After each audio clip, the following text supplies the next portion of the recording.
Je m'appelle Faith, j'ai 16 ans. Et ça a toujours été juste moi et ma mère. Je sais pas grand-chose sur mon père, en fait, je l'ai jamais rencontré. Tout ce que je sais, c'est que ma mère l'aimait vraiment. Quand elle lui a dit qu'elle était enceinte de moi, il a avoué qu'il était marié. Puis il nous a abandonnés tous les deux. Maman a déménagé en banlieue et m'a élevée seule. J'adore danser, mais ma mère ne pouvait pas me payer des cours de danse. Alors, je me suis formée en regardant des vidéos en ligne. Maman adorait me regarder danser. Voir son regard si fier m'a rendue fière moi aussi. Puis, quelque chose de terrible est arrivé. Quand je suis arrivée au lycée, ma mère a eu un accident de voiture et elle est décédée. Alors, je suis allée vivre avec la sœur de ma mère, tante Carla. Puis, j'ai commencé ma nouvelle école. Tout était nouveau et étrange. En classe, mon professeur m'a dit de m'asseoir à côté de cette jolie fille appelée Anna.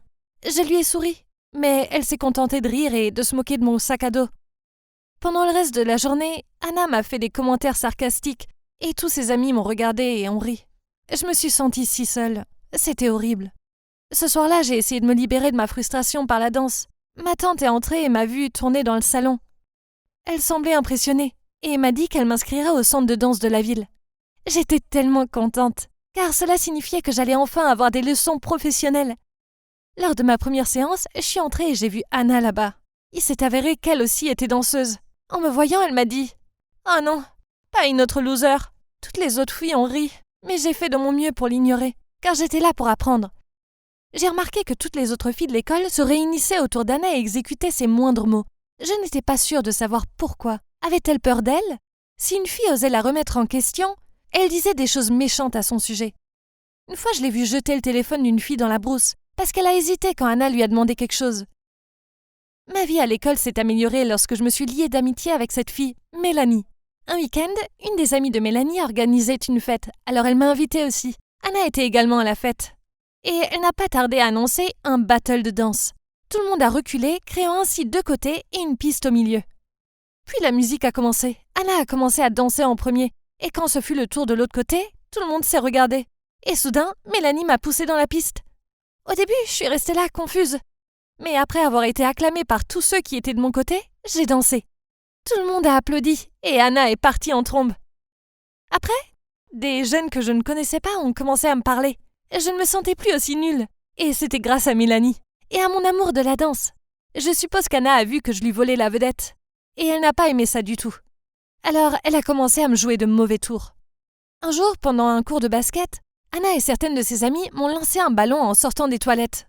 Heureusement, Pierre, un mec vraiment mignon, a sauté et a attrapé la balle. Puis il m'a demandé si j'allais bien. J'ai regardé Anna. Elle était tellement en colère. Je me suis dit qu'elle avait probablement le béguin pour Pierre, comme la plupart des filles. Une fois l'école terminée, je suis allée sur le parking et j'ai trouvé mes 2 pneus de vélo crevés. J'ai commencé à paniquer, car je ne savais pas quoi faire. Puis Anna et ses amis sont passés devant. Elle avait le plus grand sourire. C'est alors que Pierre est venu à la rescousse. Il m'a ramené chez moi sur sa moto et a même proposé de venir me chercher le lendemain. Après ça, Pierre et moi avons commencé à traîner ensemble. Le problème, c'est que plus je passais de temps avec lui, plus Anna devenait mauvaise. Elle a collé un chewing-gum sur ma chaise, ce qui a abîmé ma jupe, et m'a obligée à me promener avec mon pull noué autour de la taille toute la journée, alors qu'il faisait sacrément froid. Elle a caché mon sac à dos pour que je n'ai pas de livres ni rien en classe. Elle riait et me montrait du doigt chaque fois que je la croisais. Je suis restée calme et je n'ai montré aucune colère envers elle. Je ne me souciais pas d'Anna. C'était juste une fille méchante et jalouse. Pierre et moi avons commencé à sortir ensemble, puis c'est devenu une affaire officielle. Pour la première fois depuis longtemps, j'étais vraiment heureuse. Puis, l'événement le plus attendu de l'année est finalement arrivé. Un concours de talent avait lieu pour les jeunes de la région, et mon école organisait des auditions pour trouver les meilleurs numéros pour les représenter. Avec les encouragements de Pierre et de Mélanie, j'ai trouvé la confiance nécessaire pour m'inscrire. Et bien sûr, Anna s'est aussi inscrite. Je m'étais bien entraînée pour les auditions, mais un incident indésirable s'est produit. Vous savez quoi? Quelqu'un avait volé mes chaussures de danse juste avant mon tour. Ce jour-là, alors que je m'échauffais dans la loge derrière la scène, Pierre a appelé pour dire qu'il était dehors avec une boisson pour moi. « Tu es si gentil », j'ai dit à Pierre. Puis j'ai remarqué qu'Anna me souriait depuis la chaise d'à côté. Je l'ai ignorée et j'ai couru chercher ma boisson. Mais dès mon retour, je n'ai trouvé mes chaussures de danse nulle part. Paniquée, je les ai cherchées frénétiquement. Mais non, elles avaient disparu. Puis les juges ont appelé mon nom. Chaussure ou pas chaussure, ma performance devait avoir lieu. Alors, je suis allée là-bas, pieds nus, et j'ai commencé à danser. Quelques minutes plus tard, un des juges a arrêté la musique. J'ai cru qu'ils allaient me dire que je n'étais pas assez bonne. Mais non, ils ont plutôt demandé à Anna de me prêter des chaussures de danse. Inutile de dire qu'Anna avait l'air très agacée. Après la danse, j'ai rendu à Anna ses chaussures et lui ai dit « Merci ». Mais elle m'a grogné dessus, puis elle est partie en trombe. Je parie que c'est elle qui a volé mes chaussures. Bien que j'ai perdu mes chaussures de danse, j'ai obtenu la place pour le concours de talent. Inutile de dire qu'Anna était super furieuse. Pendant toute la semaine, elle n'a pas cessé de crier sur les gens. Je me sentais un peu mal pour ses amis proches. De toute façon, ce n'était pas mes affaires. Je n'ai pas eu le temps de penser à elle. J'avais besoin de préparer ma performance. Pendant les semaines suivantes, je me suis entraînée chaque fois que j'ai pu. Pierre m'a beaucoup soutenue et m'a aidée du mieux qu'il a pu. Finalement, le jour du concours est arrivé. Alors nous avons pris le bus pour y aller. Anna et son amie se sont assises dans la même rangée que nous. Elle a essayé de flirter avec Pierre, même s'il ne se souciait pas du tout d'elle. Et quand le bus a tourné au coin de la rue, elle a même fait semblant de tomber sur les genoux de Pierre, puis a touché sa poitrine. C'est de l'effronterie. Quand nous sommes arrivés, il y avait tellement de monde avec des tas de jeunes d'autres écoles. J'ai commencé à trembler, et j'ai fait de mon mieux pour contrôler ma respiration. Il y a eu au total 15 performances sélectionnées pour la finale. Et tous les participants étaient très talentueux. Après la cérémonie de bienvenue et des présentations, les performances ont commencé. Nerveusement, j'étais la dernière concurrente. En entrant sur scène, j'ai salué le public et j'ai commencé. La performance se déroulait bien, vraiment bien. Puis soudain, obscurité. Tout le monde était bruyant et je suis restée là, immobile et déconcertée. Les gens disaient que quelqu'un avait dû faire quelque chose avec les lignes électriques et avait causé une coupure de courant. J'étais très confuse et je ne savais pas quoi faire. Puis soudainement, environ 3 minutes plus tard, les phares de 2 voitures ont brillé de chaque côté de la scène, m'éclairant. Puis j'ai vu que Pierre, Mélanie et certains de leurs amis étaient venus dans les voitures. Soudain, Pierre a couru vers la scène et a porté un mini haut-parleur de traction. Et la musique a repris. Tout le public était silencieux et retenait son souffle. La musique était plus calme, mais comme tout le monde me regardait maintenant en silence, j'ai continué ma danse.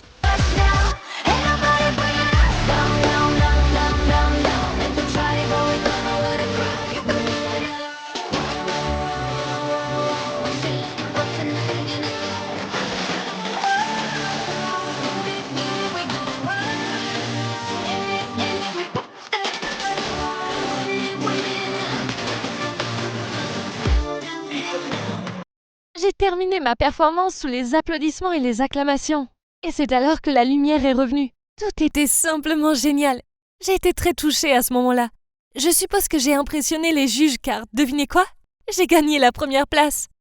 Juste après la cérémonie de remise des prix, je suis allée embrasser Pierre et Mélanie. J'avais le meilleur petit ami et les meilleurs amis du monde. Et j'étais tellement reconnaissante. Après cela, je suis entrée dans la loge et j'ai trouvé Anna en train de pleurer. Je lui ai demandé si elle allait bien. Mais ça faisait que la faire pleurer encore plus. Elle pleurait, m'a poussée et a dit « Pourquoi est-ce toujours toi? Pourquoi es-tu si chanceuse? Pourquoi tous les gens t'aiment toi, pas moi ?» Je lui ai répondu « Anna, désolée, je ne t'ai rien fait. J'ai juste laissé les choses se dérouler naturellement. Dis-moi ce qui t'est arrivé. » Puis elle m'a regardée en larmes et m'a dit « C'est moi, j'ai coupé le courant. Je voulais gâcher ta performance, mais je l'ai juste rendue encore plus incroyable. » Je lui ai demandé « Pourquoi as-tu fait cela ?» Et elle a dit « Parce que depuis que tu es arrivée, je me sens comme une moins que rien. Tu es meilleure danseuse que moi, et Pierre t'aime toi, pas moi. » Je sais que beaucoup de gens lui en auraient voulu, mais je me suis sentie désolée pour elle. Alors je me suis assise à côté d'elle, je l'ai prise dans mes bras et je lui ai dit « Tu es une danseuse incroyable. J'aimerais pouvoir faire le twist and punch comme toi. Ouais, je suis plutôt douée pour ça, non ?» Et au bout d'un moment, elle a réussi à sourire. Je suis vraiment désolée pour tout. Maintenant, Anna et moi sommes amies. Nous pratiquons souvent des chorégraphies ensemble et à la fin du trimestre, nous avons même fait des spectacles ensemble. Les gars, l'adversité est la mère de la sagesse. Nous ne devons jamais être pessimistes face à des situations difficiles.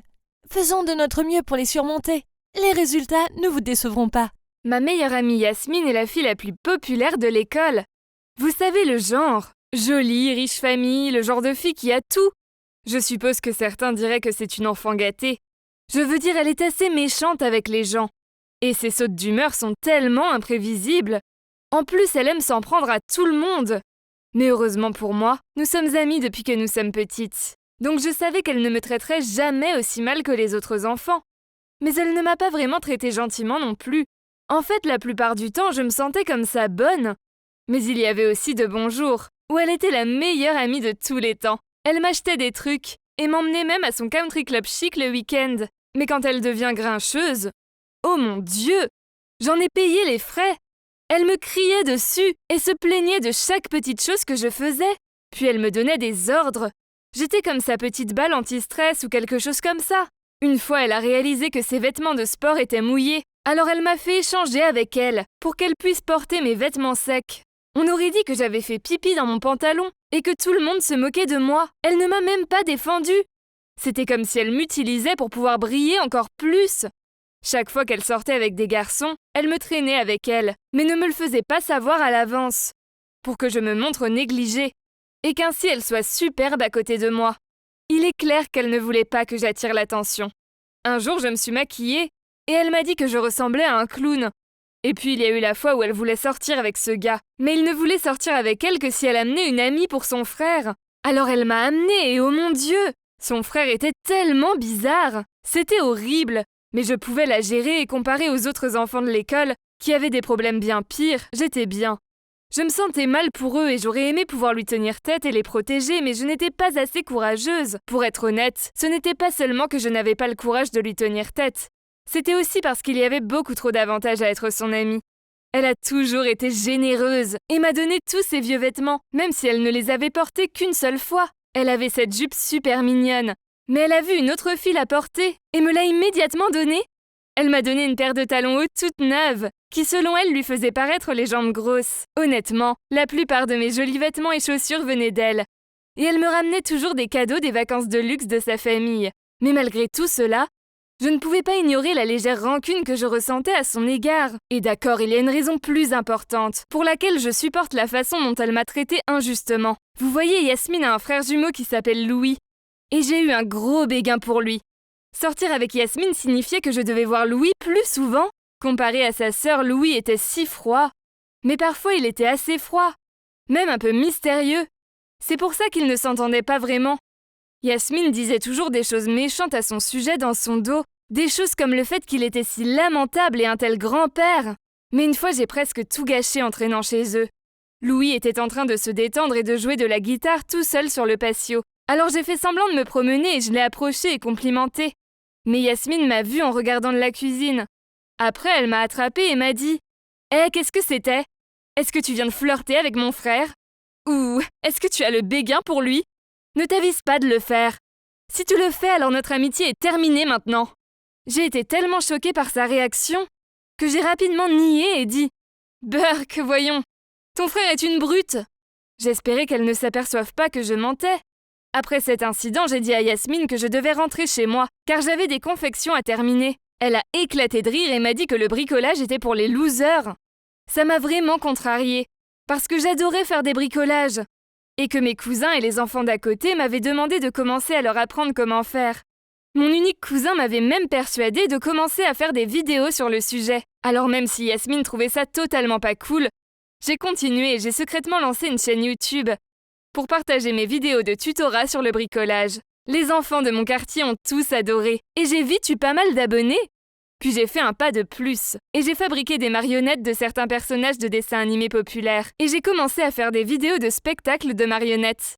Lentement mais sûrement, ma chaîne a commencé à prendre de l'ampleur. Il y avait une téléspectatrice avec un compte appelé Chérie Paille, qui était toujours la première à laisser un commentaire. Elle m'a même envoyé un DM sur le compte Twitter de ma chaîne, et nous avons commencé à parler presque tous les jours après cela. Un jour, j'ai décidé de faire une vidéo pour me présenter correctement aux téléspectateurs de ma chaîne, mais j'étais trop timide pour montrer mon visage. Alors je l'ai fait avec les marionnettes à la place. Le public semblait plus intéressé lorsque je parlais de ma propre vie. J'ai donc commencé à leur parler de ma famille et de mes amis.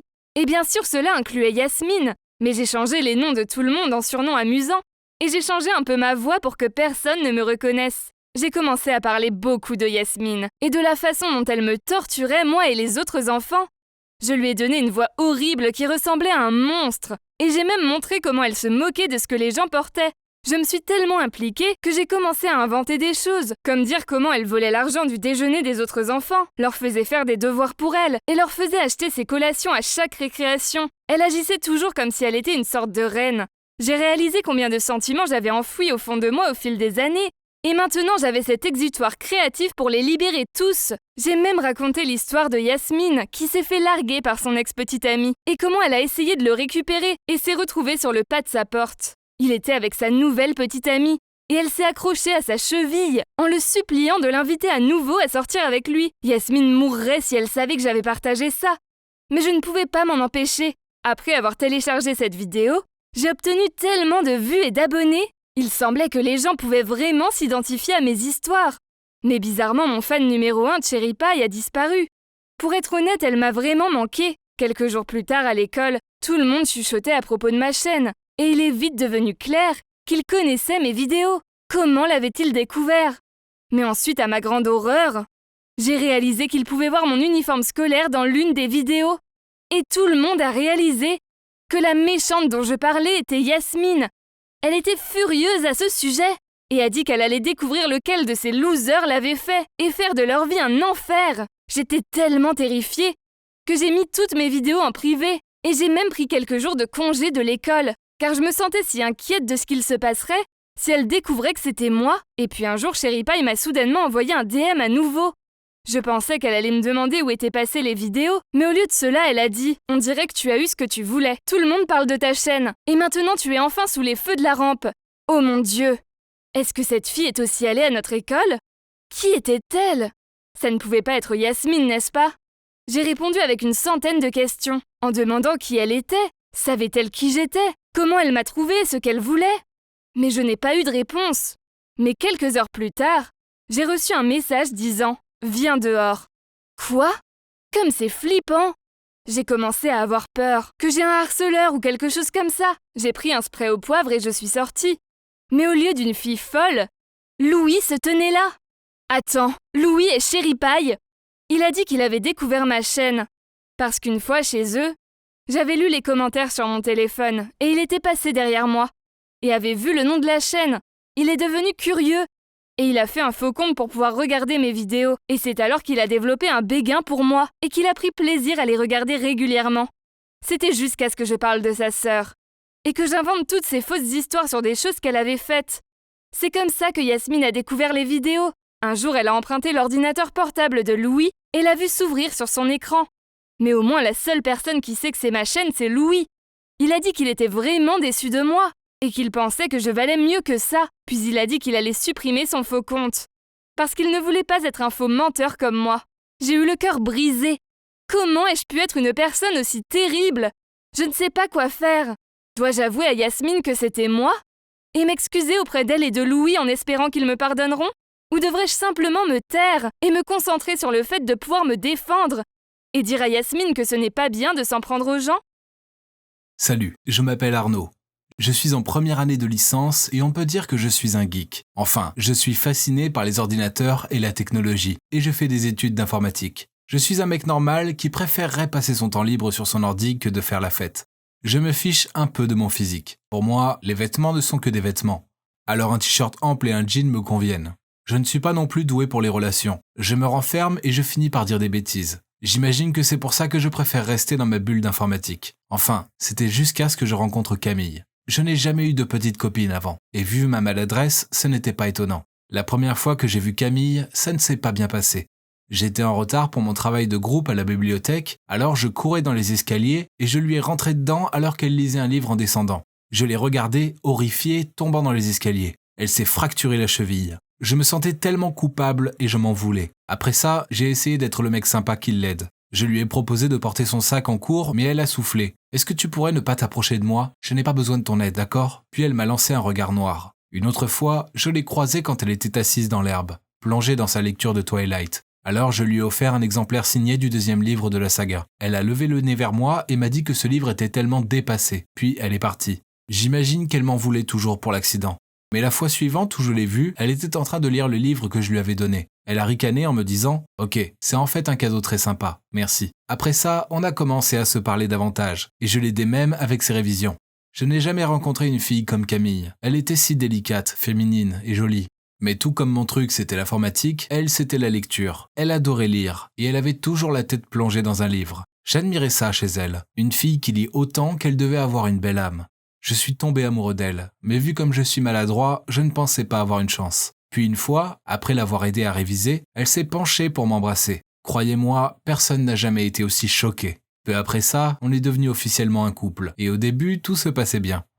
Mais Camille s'est mise à devenir de plus en plus accro à la lecture. Elle adorait les romances, des classiques comme Orgueil et Préjugés, aux histoires plus modernes comme Nos étoiles contraires. Elle les adorait tous. Il y avait des jours où elle était tellement prise dans ces mondes imaginaires qu'elle lisait du soir jusqu'au matin, et elle manquait même la fac car ensuite elle était trop fatiguée pour y aller. On allait beaucoup à la bibliothèque pour réviser ensemble. Enfin, moi je révisais pendant qu'elle rêvassait en regardant par la fenêtre, perdue dans le monde imaginaire qui occupait ses pensées à ce moment-là. Et quand je l'appelais, elle ne répondait pas. Dès qu'elle avait fini un livre, elle était déprimée, comme si elle ne pouvait plus faire face à la réalité. Quand elle a fini N'oublie jamais, elle se plaignait que je n'étais pas aussi beau et attrayant que Noah. J'ai tenté de l'ignorer, mais ensuite, elle a fini la lecture du 2e livre de la saga À tous les garçons que j'ai aimés, et m'a crié que Peter prend non seulement soin de sa copine, mais qu'en plus il fait du sport et a des abdos. Elle m'a dit que je devrais me mettre au sport et arrêter de manger tant de chocolat. Bon, sa remarque était blessante. J'étais nul en sport et j'étais gêné par mon allure de gringalet. Alors, je me suis mise à aller à la salle de sport pour lui faire plaisir. Elle semblait s'en réjouir et a dit qu'elle était fière d'avoir un copain qui était à la fois sportif et bon étudiant, comme les mecs géniaux des romances. Mais honnêtement, je n'aimais pas vraiment faire du sport. Mon ami était dans l'équipe de basket, alors je lui ai dit que je voudrais participer. Oui, je détestais ça, mais Camille trouvait que c'était impressionnant. Pendant mon premier match, elle se tenait au bord du terrain et criait « Bébé, je t'aime, allez, je sais que tu peux le faire, chérie !» Ah mon Dieu, quel embarras! Je savais qu'elle était très fière de me voir jouer au basket, alors ça me donnait de l'énergie et j'avais hâte de marquer. J'étais si anxieux que j'ai par erreur marqué dans le camp adverse. Soudainement, elle a crié de déception. « Oh non, Edward ne m'aurait jamais mise dans l'embarras comme ça !» C'est là que mes coéquipiers se sont tournés vers moi et ont rigolé de bon cœur, ce qui m'a vraiment gêné. J'ai lancé le ballon sur le terrain et je suis allé vers elle en demandant avec colère « C'est qui, Edward ?» Puis je suis parti en furie en la laissant là, interloquée. J'en avais marre d'être toujours comparé à un mec génial de son monde imaginaire et aussi de faire du sport. Je n'en pouvais plus. Plus je faisais du sport, plus je réalisais à quel point je détestais ça. Les algorithmes informatiques me manquaient. Non, je n'étais pas sportif. J'étais un geek excité à l'idée de passer la nuit à coder. Ce week-end-là, elle voulait sûrement se racheter, alors elle m'a demandé d'aller au cinéma avec elle pour voir une comédie romantique. J'étais un peu calmé, alors j'ai accepté. Je suis allé chez elle pour la chercher et mon téléphone a sonné. C'était Camille qui me disait qu'elle avait lu toute la journée et qu'elle était maintenant trop fatiguée pour sortir. En plus, elle était à un point clé du livre et c'était trop difficile de s'arrêter là. J'étais furieux et je suis parti chez moi en furie. Je trouvais que Camille préférait ses mecs imaginaires à moi, son vrai petit ami. Le lendemain matin, j'étais toujours en colère. Quand j'ai expliqué à Camille ce que je ressentais, elle s'est mise à pleurer puis m'a dit que c'était de ma faute de ne pas m'être occupé d'elle hier soir parce qu'elle avait dit qu'elle était fatiguée. Elle voulait un Apollon pour lui apporter à manger, la dorloter et s'occuper d'elle. Je ne revenais pas de ce qu'elle disait. Ce n'est pas parce que je n'étais pas aussi merveilleux qu'un personnage de fiction que je ne prenais pas soin d'elle. Comment osait-elle dire le contraire ? Je sais que c'est dingue, mais le problème c'est que j'aime vraiment Camille. Alors je me suis dit que si elle voulait le mec parfait, je pouvais le devenir, non ? Ce soir-là, après une longue journée de révision, j'allais prendre un bain quand Camille m'a écrit « Chérie, j'ai envie de spaghettis mais il pleut dehors. » Alors, même si j'étais fatigué, j'ai couru lui en acheter et lui ai amené. Vous auriez dû voir son visage, elle était super contente. La voir heureuse me faisait fondre. Tout était bien, sauf que j'ai fini par être malade. Bleu. Le lendemain, Camille est venue chez moi pour s'occuper de moi. Elle m'a fait de la soupe et m'a aidé à la boire. J'ai fini par m'endormir et quand je me suis réveillé, elle était partie. Ça ne m'inquiétait pas trop sur le moment, mais 3 jours plus tard, elle n'avait toujours pas répondu à mes appels et mes messages. Au final, elle a décroché et m'a dit que c'était parce qu'elle était en colère. Il se trouve qu'elle se prenait pour le personnage principal de la romance qu'elle était en train de lire. Dans cette histoire, quand le mec génial tombe malade et que sa chérie vient le voir pour lui donner à manger, il l'embrasse. Alors, elle s'attendait à ce que je fasse pareil, sauf que je me suis endormi. Je ne savais pas s'il fallait rire ou pleurer. C'était dingue. Comment pouvait-elle attendre que je sois romantique quand je tentais de ne pas vomir ? On a décidé de se voir dans un café et je lui ai dit ce que je ressentais. Je ne peux plus continuer comme ça. Je ne suis pas un beau mec sportif, charmeur et combattant. Je suis juste un mec normal. Accepte-moi comme je suis ou c'est fini. Elle s'est excusée et s'est mise à pleurer. Elle m'a dit qu'elle se laissait emporter par les histoires de ses livres, mais qu'elle ferait de son mieux pour être une meilleure copine. Une semaine passa et Camille semblait un peu mieux. Puis, une fois quand on était devant la fac, Elle m'a montré ce mec de 2e année et m'a dit qu'elle allait le laisser lui faire la cour, car dans toutes les romances, le personnage principal féminin a souvent 2 mecs qui se battent pour elle. Si je pouvais être meilleur que ce Zach, alors ça prouverait que je l'aimais. Sinon, ça voulait dire que je ne l'avais jamais vraiment aimé. Quoi ? Je restais bouche bée. Elle allait vraiment trop loin cette fois. Je lui ai dit que je ne jouais plus à ces jeux stupides, puis je suis parti en furie. Le lendemain, je l'ai vu parler avec ce Zach. Ce qu'il lui disait la faisait rire, et elle enroulait ses cheveux autour de ses doigts en ricanant. Bien, non seulement ce mec était beau, mais il était aussi charmant. Il ressemblait à un héros galant, alors que moi j'étais plutôt comme les méchants. Le problème, c'est que j'aime toujours Camille. Comment puis-je lui faire comprendre que les romances ne sont rien d'autre que de la fiction ? Et même si je ne suis pas un magnifique héros qui dépose des pétales de fleurs chez elle, je suis quand même un mec bien qui veut s'occuper d'elle. Hey, je suis Sandra, j'ai 25 ans et j'adore le maquillage. Je veux dire, j'adore vraiment ça. Je n'ouvre même pas à la porte au facteur, le visage nu. Ma fascination pour le maquillage a commencé quand j'étais petite. Ma mère était une célèbre blogueuse beauté et a même créé sa propre marque de cosmétiques. Tout le monde, des mannequins de renom aux actrices d'Hollywood, voulaient utiliser ses produits.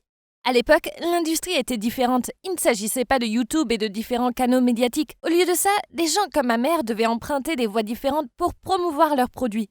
Je me souviens de la sensation incroyable en entrant dans une pharmacie et en voyant le maquillage de ma mère sur les étagères. Mais ensuite, le monde de ma mère s'est effondré. Et tout ça à cause d'une mannequin trop nulle. Je savais qu'il se passait quelque chose quand mon père est venu me chercher à l'école. Il venait presque jamais me chercher, maman le faisait toujours. Et plus bizarre encore, il ne m'a pas dit un seul mot. Puis je suis entrée dans la maison et j'ai trouvé ma mère devant le miroir en train de se maquiller. Ma mère était une femme glamour et parfaite. Je ne l'avais jamais vue comme ça avant. Je me souviens de l'avoir simplement regardée sans savoir ce que je devais faire ou dire. Puis elle s'est mise à pleurer, ce qui a fait couler le maquillage sur son visage. Je me souviens avoir pensé qu'elle ressemblait à un clown effrayant. Elle semblait tellement hors de contrôle. Mon père lui a dit d'un ton sévère : « Tu veux bien te regarder ? Comment peux-tu laisser Sandra te voir comme ça ? » Puis il m'a couvert les yeux et m'a sorti de là. Je lui ai demandé ce qui se passait.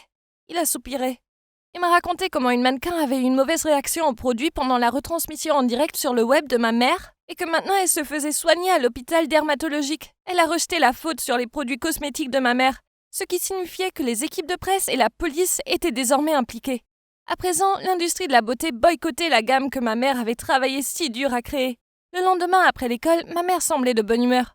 Elle m'a emmené boire un milkshake et nous avons chanté sur des airs de Disney dans la voiture. Je pensais que tout était rentré dans l'ordre, mais nous sommes arrivés à la maison et elle m'a fait asseoir et m'a dit « Sandra, tu vas être mon modèle et sauver cette famille ». Puis elle s'est filmée en train d'appliquer ses produits de maquillage sur moi. Elle s'est tournée vers la caméra et a dit « Vous voyez, j'ose utiliser mes produits sur la peau délicate de ma fille parce que je sais qu'ils sont absolument sans danger. Le problème est que les images d'une jeune fille se faisant maquiller sont ennuyeuses par rapport aux images choquantes d'une célèbre mannequin à la peau brûlée. Toutes les marques lui ont tourné le dos et elle est passée du jour au lendemain du statut d'entrepreneur à grand succès à celui d'une personne blacklistée. Une enquête a par la suite prouvé que les lésions cutanées du mannequin étaient dues à de dangereuses fausses injections de Botox et non aux produits de ma mère. Mais c'était un peu trop tard, car ma mère avait déjà perdu tous ses contrats et partenariats, et l'argent dépensé dans des procès coûteux a mis ma famille en faillite. Après ça, ma mère a laissé l'industrie de la beauté derrière elle. Mais cet après-midi-là a changé ma vie. J'ai toujours eu le sentiment d'avoir de l'estime pour moi-même, car j'ai grandi dans un environnement plein de beauté célèbre. Mais ce jour-là, après avoir été maquillée par ma mère, je me suis sentie si jolie. Je me suis regardée dans le miroir et je me suis retrouvée comme toutes les filles de rêve que j'avais vues dans mon enfance. Ma nouvelle belle apparence m'a rendue plus confiante. Depuis lors, j'ai commencé à me maquiller. Et cette obsession ne s'est pas arrêtée jusqu'à ce que je grandisse. À l'âge de 14 ans, on ne me verrait pas quitter la maison sans avoir mis un maquillage complet. Cela m'a donné cette confiance supplémentaire et m'a permis de me sentir prête à affronter la journée. Quand je me maquillais, le fait que mes parents soient pauvres n'avait pas d'importance. Je me sentais belle et je pouvais supporter le monde. Aujourd'hui, à 25 ans, j'adore toujours le maquillage. Je me suis avouée accro au maquillage. Mais mon petit ami Chris n'a jamais vu mon visage nu. Quand je passais la nuit chez lui, je me couchais avec le visage tout maquillé. Puis j'attendais qu'il s'endorme pour pouvoir me faufiler dans la salle de bain, l'enlever et m'hydrater. Puis je me suis réveillée 2 heures avant lui pour pouvoir me maquiller. Et j'avais l'air de me réveiller complètement glamour. Oui, sauver les apparences était un travail difficile. Mais quand il m'a regardée comme si j'étais la plus belle fille du monde, eh bien, ça en valait la peine. Seulement une fois, Christophe s'est réveillé tôt et m'a surprise en train de me maquiller.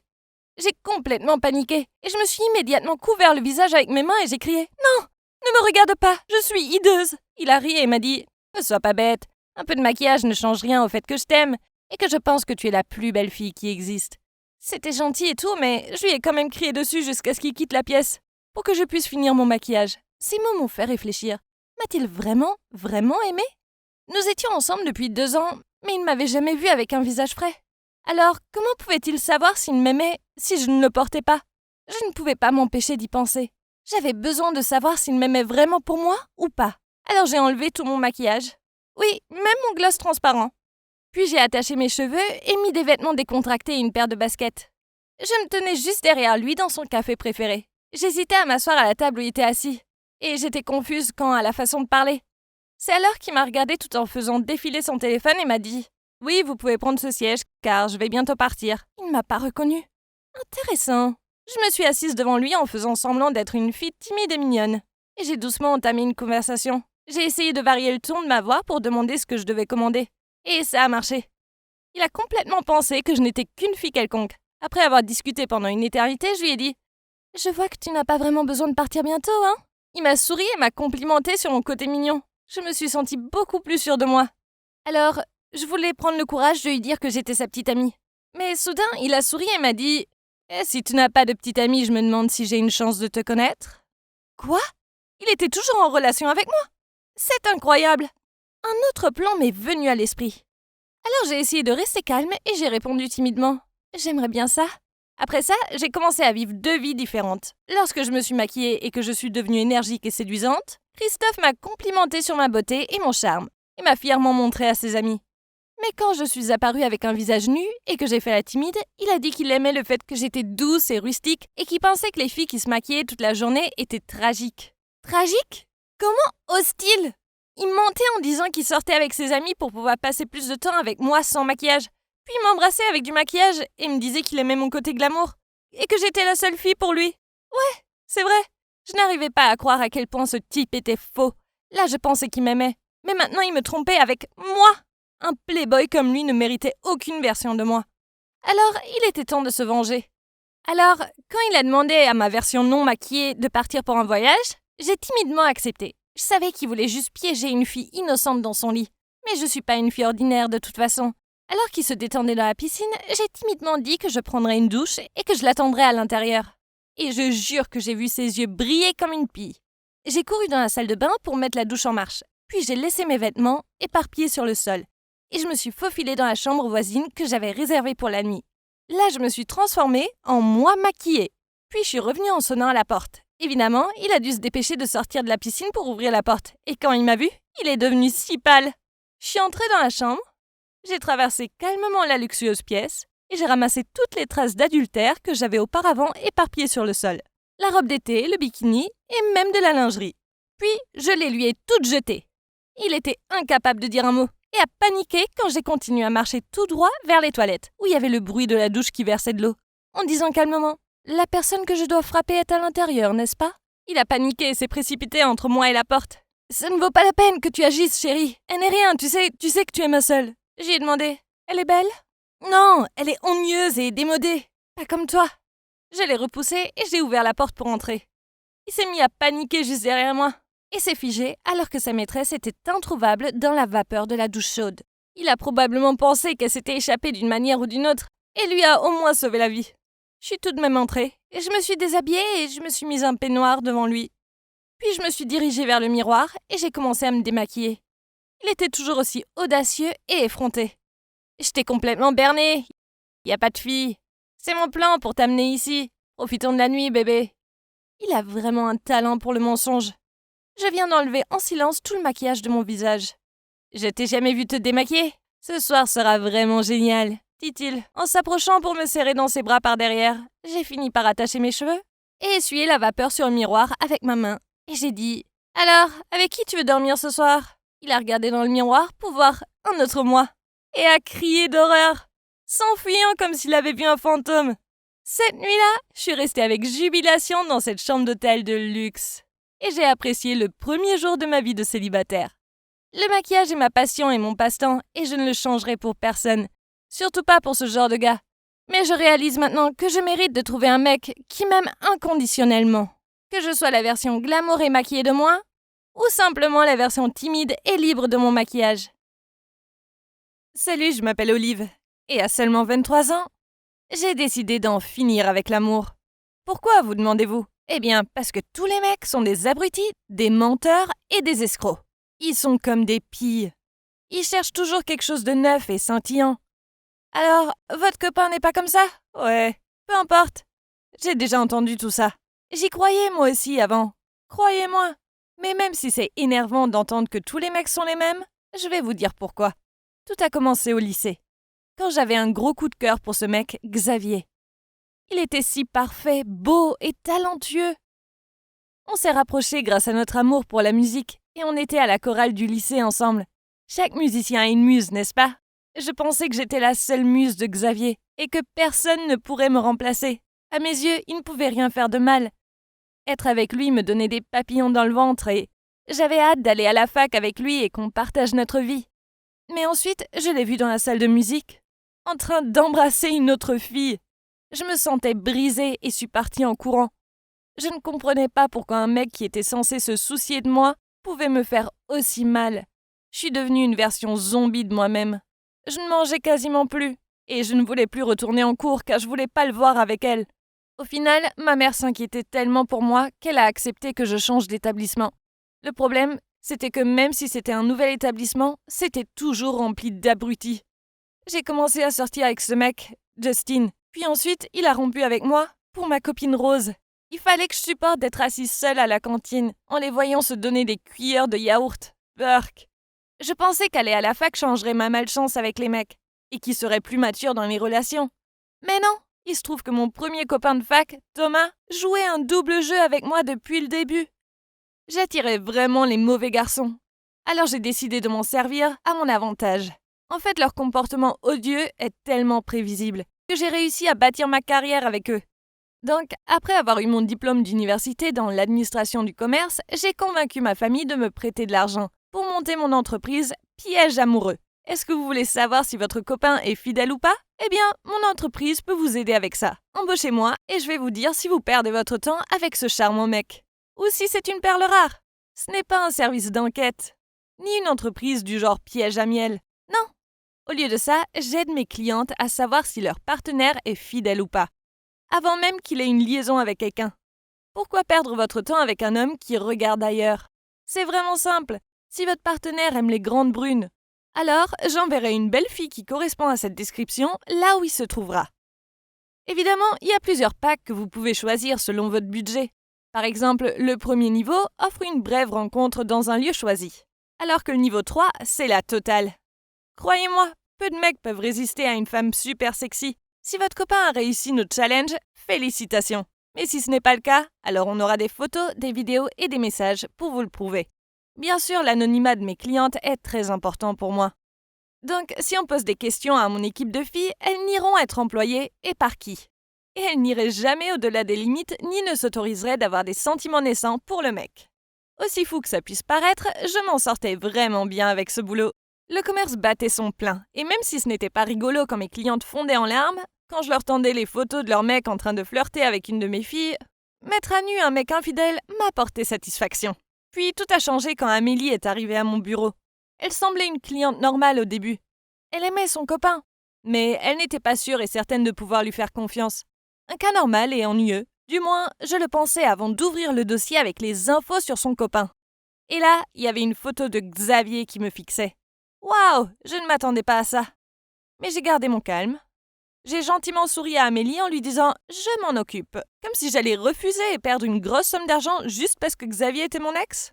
Amélie ne le savait pas et ce n'était pas nécessaire. J'enverrai une autre fille, le ferai prendre sur le vif et voilà. Amélie verrait quel abruti il est. Sauf que ce soir-là, je me suis servi un verre de vin et j'ai regardé dans son dossier. Mince, j'avais oublié à quel point il était mignon. Au bout du 3e verre, je me suis dit que personne ne connaissait Xavier aussi bien que moi. Donc, je devais servir d'appât pour le faire prendre. Le lendemain soir, j'ai mis ma robe préférée et je suis allée au bar où Amélie a dit qu'il serait. Il était là au bar en train de draguer la jolie serveuse. Certaines choses ne changent jamais. Puis il s'est retourné et m'a vu. Il avait l'air choqué et il a dit « Olive, c'est toi ?»« Oh, salut Xavier !» dis-je en souriant amèrement. « La dernière fois que je t'ai vu, tu n'étais pas en train de t'amuser avec ta nouvelle muse en salle de musique ?» Il avait l'air perplexe et a dit qu'il ne comprenait pas de quoi je parlais. Donc je lui ai rafraîchi la mémoire. Je pensais qu'il aurait honte de s'être fait prendre en pleine infidélité. Mais ensuite il a répondu « Non, tu te trompes. On s'entraînait simplement pour le concert du lycée quand tout à coup elle a essayé de m'embrasser. J'imagine que tu n'es pas resté jusqu'au moment où je l'ai repoussée, en lui disant que j'avais déjà une copine. Il n'y a que toi qui compte, Olive. Tu es ma seule muse. » Je me suis soudainement sentie stupide de ne pas lui avoir directement demandé ce jour-là et à être partie sans rien dire. Si je n'avais pas agi comme ça, j'aurais eu ma vie de rêve avec lui et je n'aurais jamais eu à affronter tous ces abrutis. En regardant dans ses yeux de rêve, j'ai réalisé que je l'aimais toujours et je savais qu'il m'aimait aussi. Cette Amélie n'était pas faite pour lui. Alors quand il m'a demandé de retourner à l'hôtel avec lui, je n'ai pas hésité à dire oui. Après ça, on a commencé à sortir ensemble et c'était bon de pouvoir à nouveau faire confiance à un mec. Il me gâtait toujours avec des escapades de week-end romantiques et m'emmenait dans des restaurants onéreux. Mais ensuite, un soir, quand j'étais avec lui à l'hôtel et qu'il était sorti, son téléphone a sonné et j'ai vu un message d'Amélie apparaître. Alors, quand il est revenu, j'ai saisi l'occasion pour lui demander « C'est qui Amélie ?»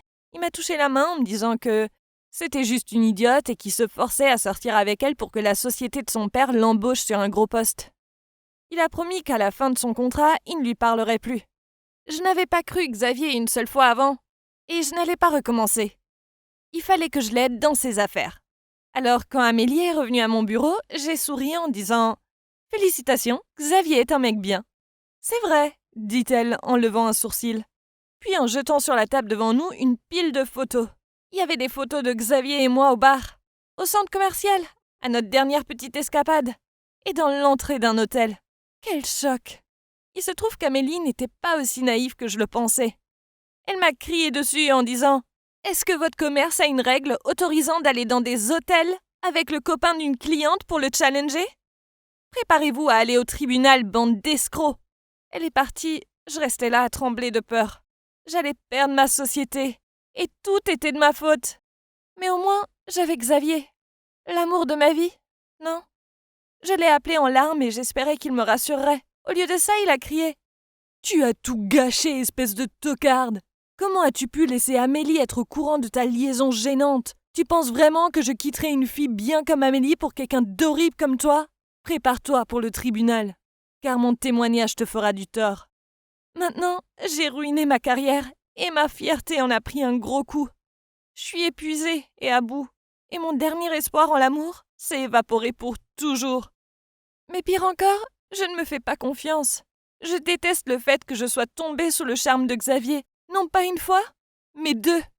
Mais si je réussis à affronter ce procès sans tout perdre, alors je commencerai une autre affaire. Je ne veux pas être aigrie pour toujours, je veux faire quelque chose de ma vie. Quelque chose qui n'a rien à voir avec l'amour, la rupture ou ce genre de choses. Car mon cœur est inaccessible à partir de maintenant. Salut, je m'appelle Amélie, j'ai 23 ans, et mon voisin David est mon meilleur ami depuis des années. Mais je n'aurais jamais pensé saboter son mariage.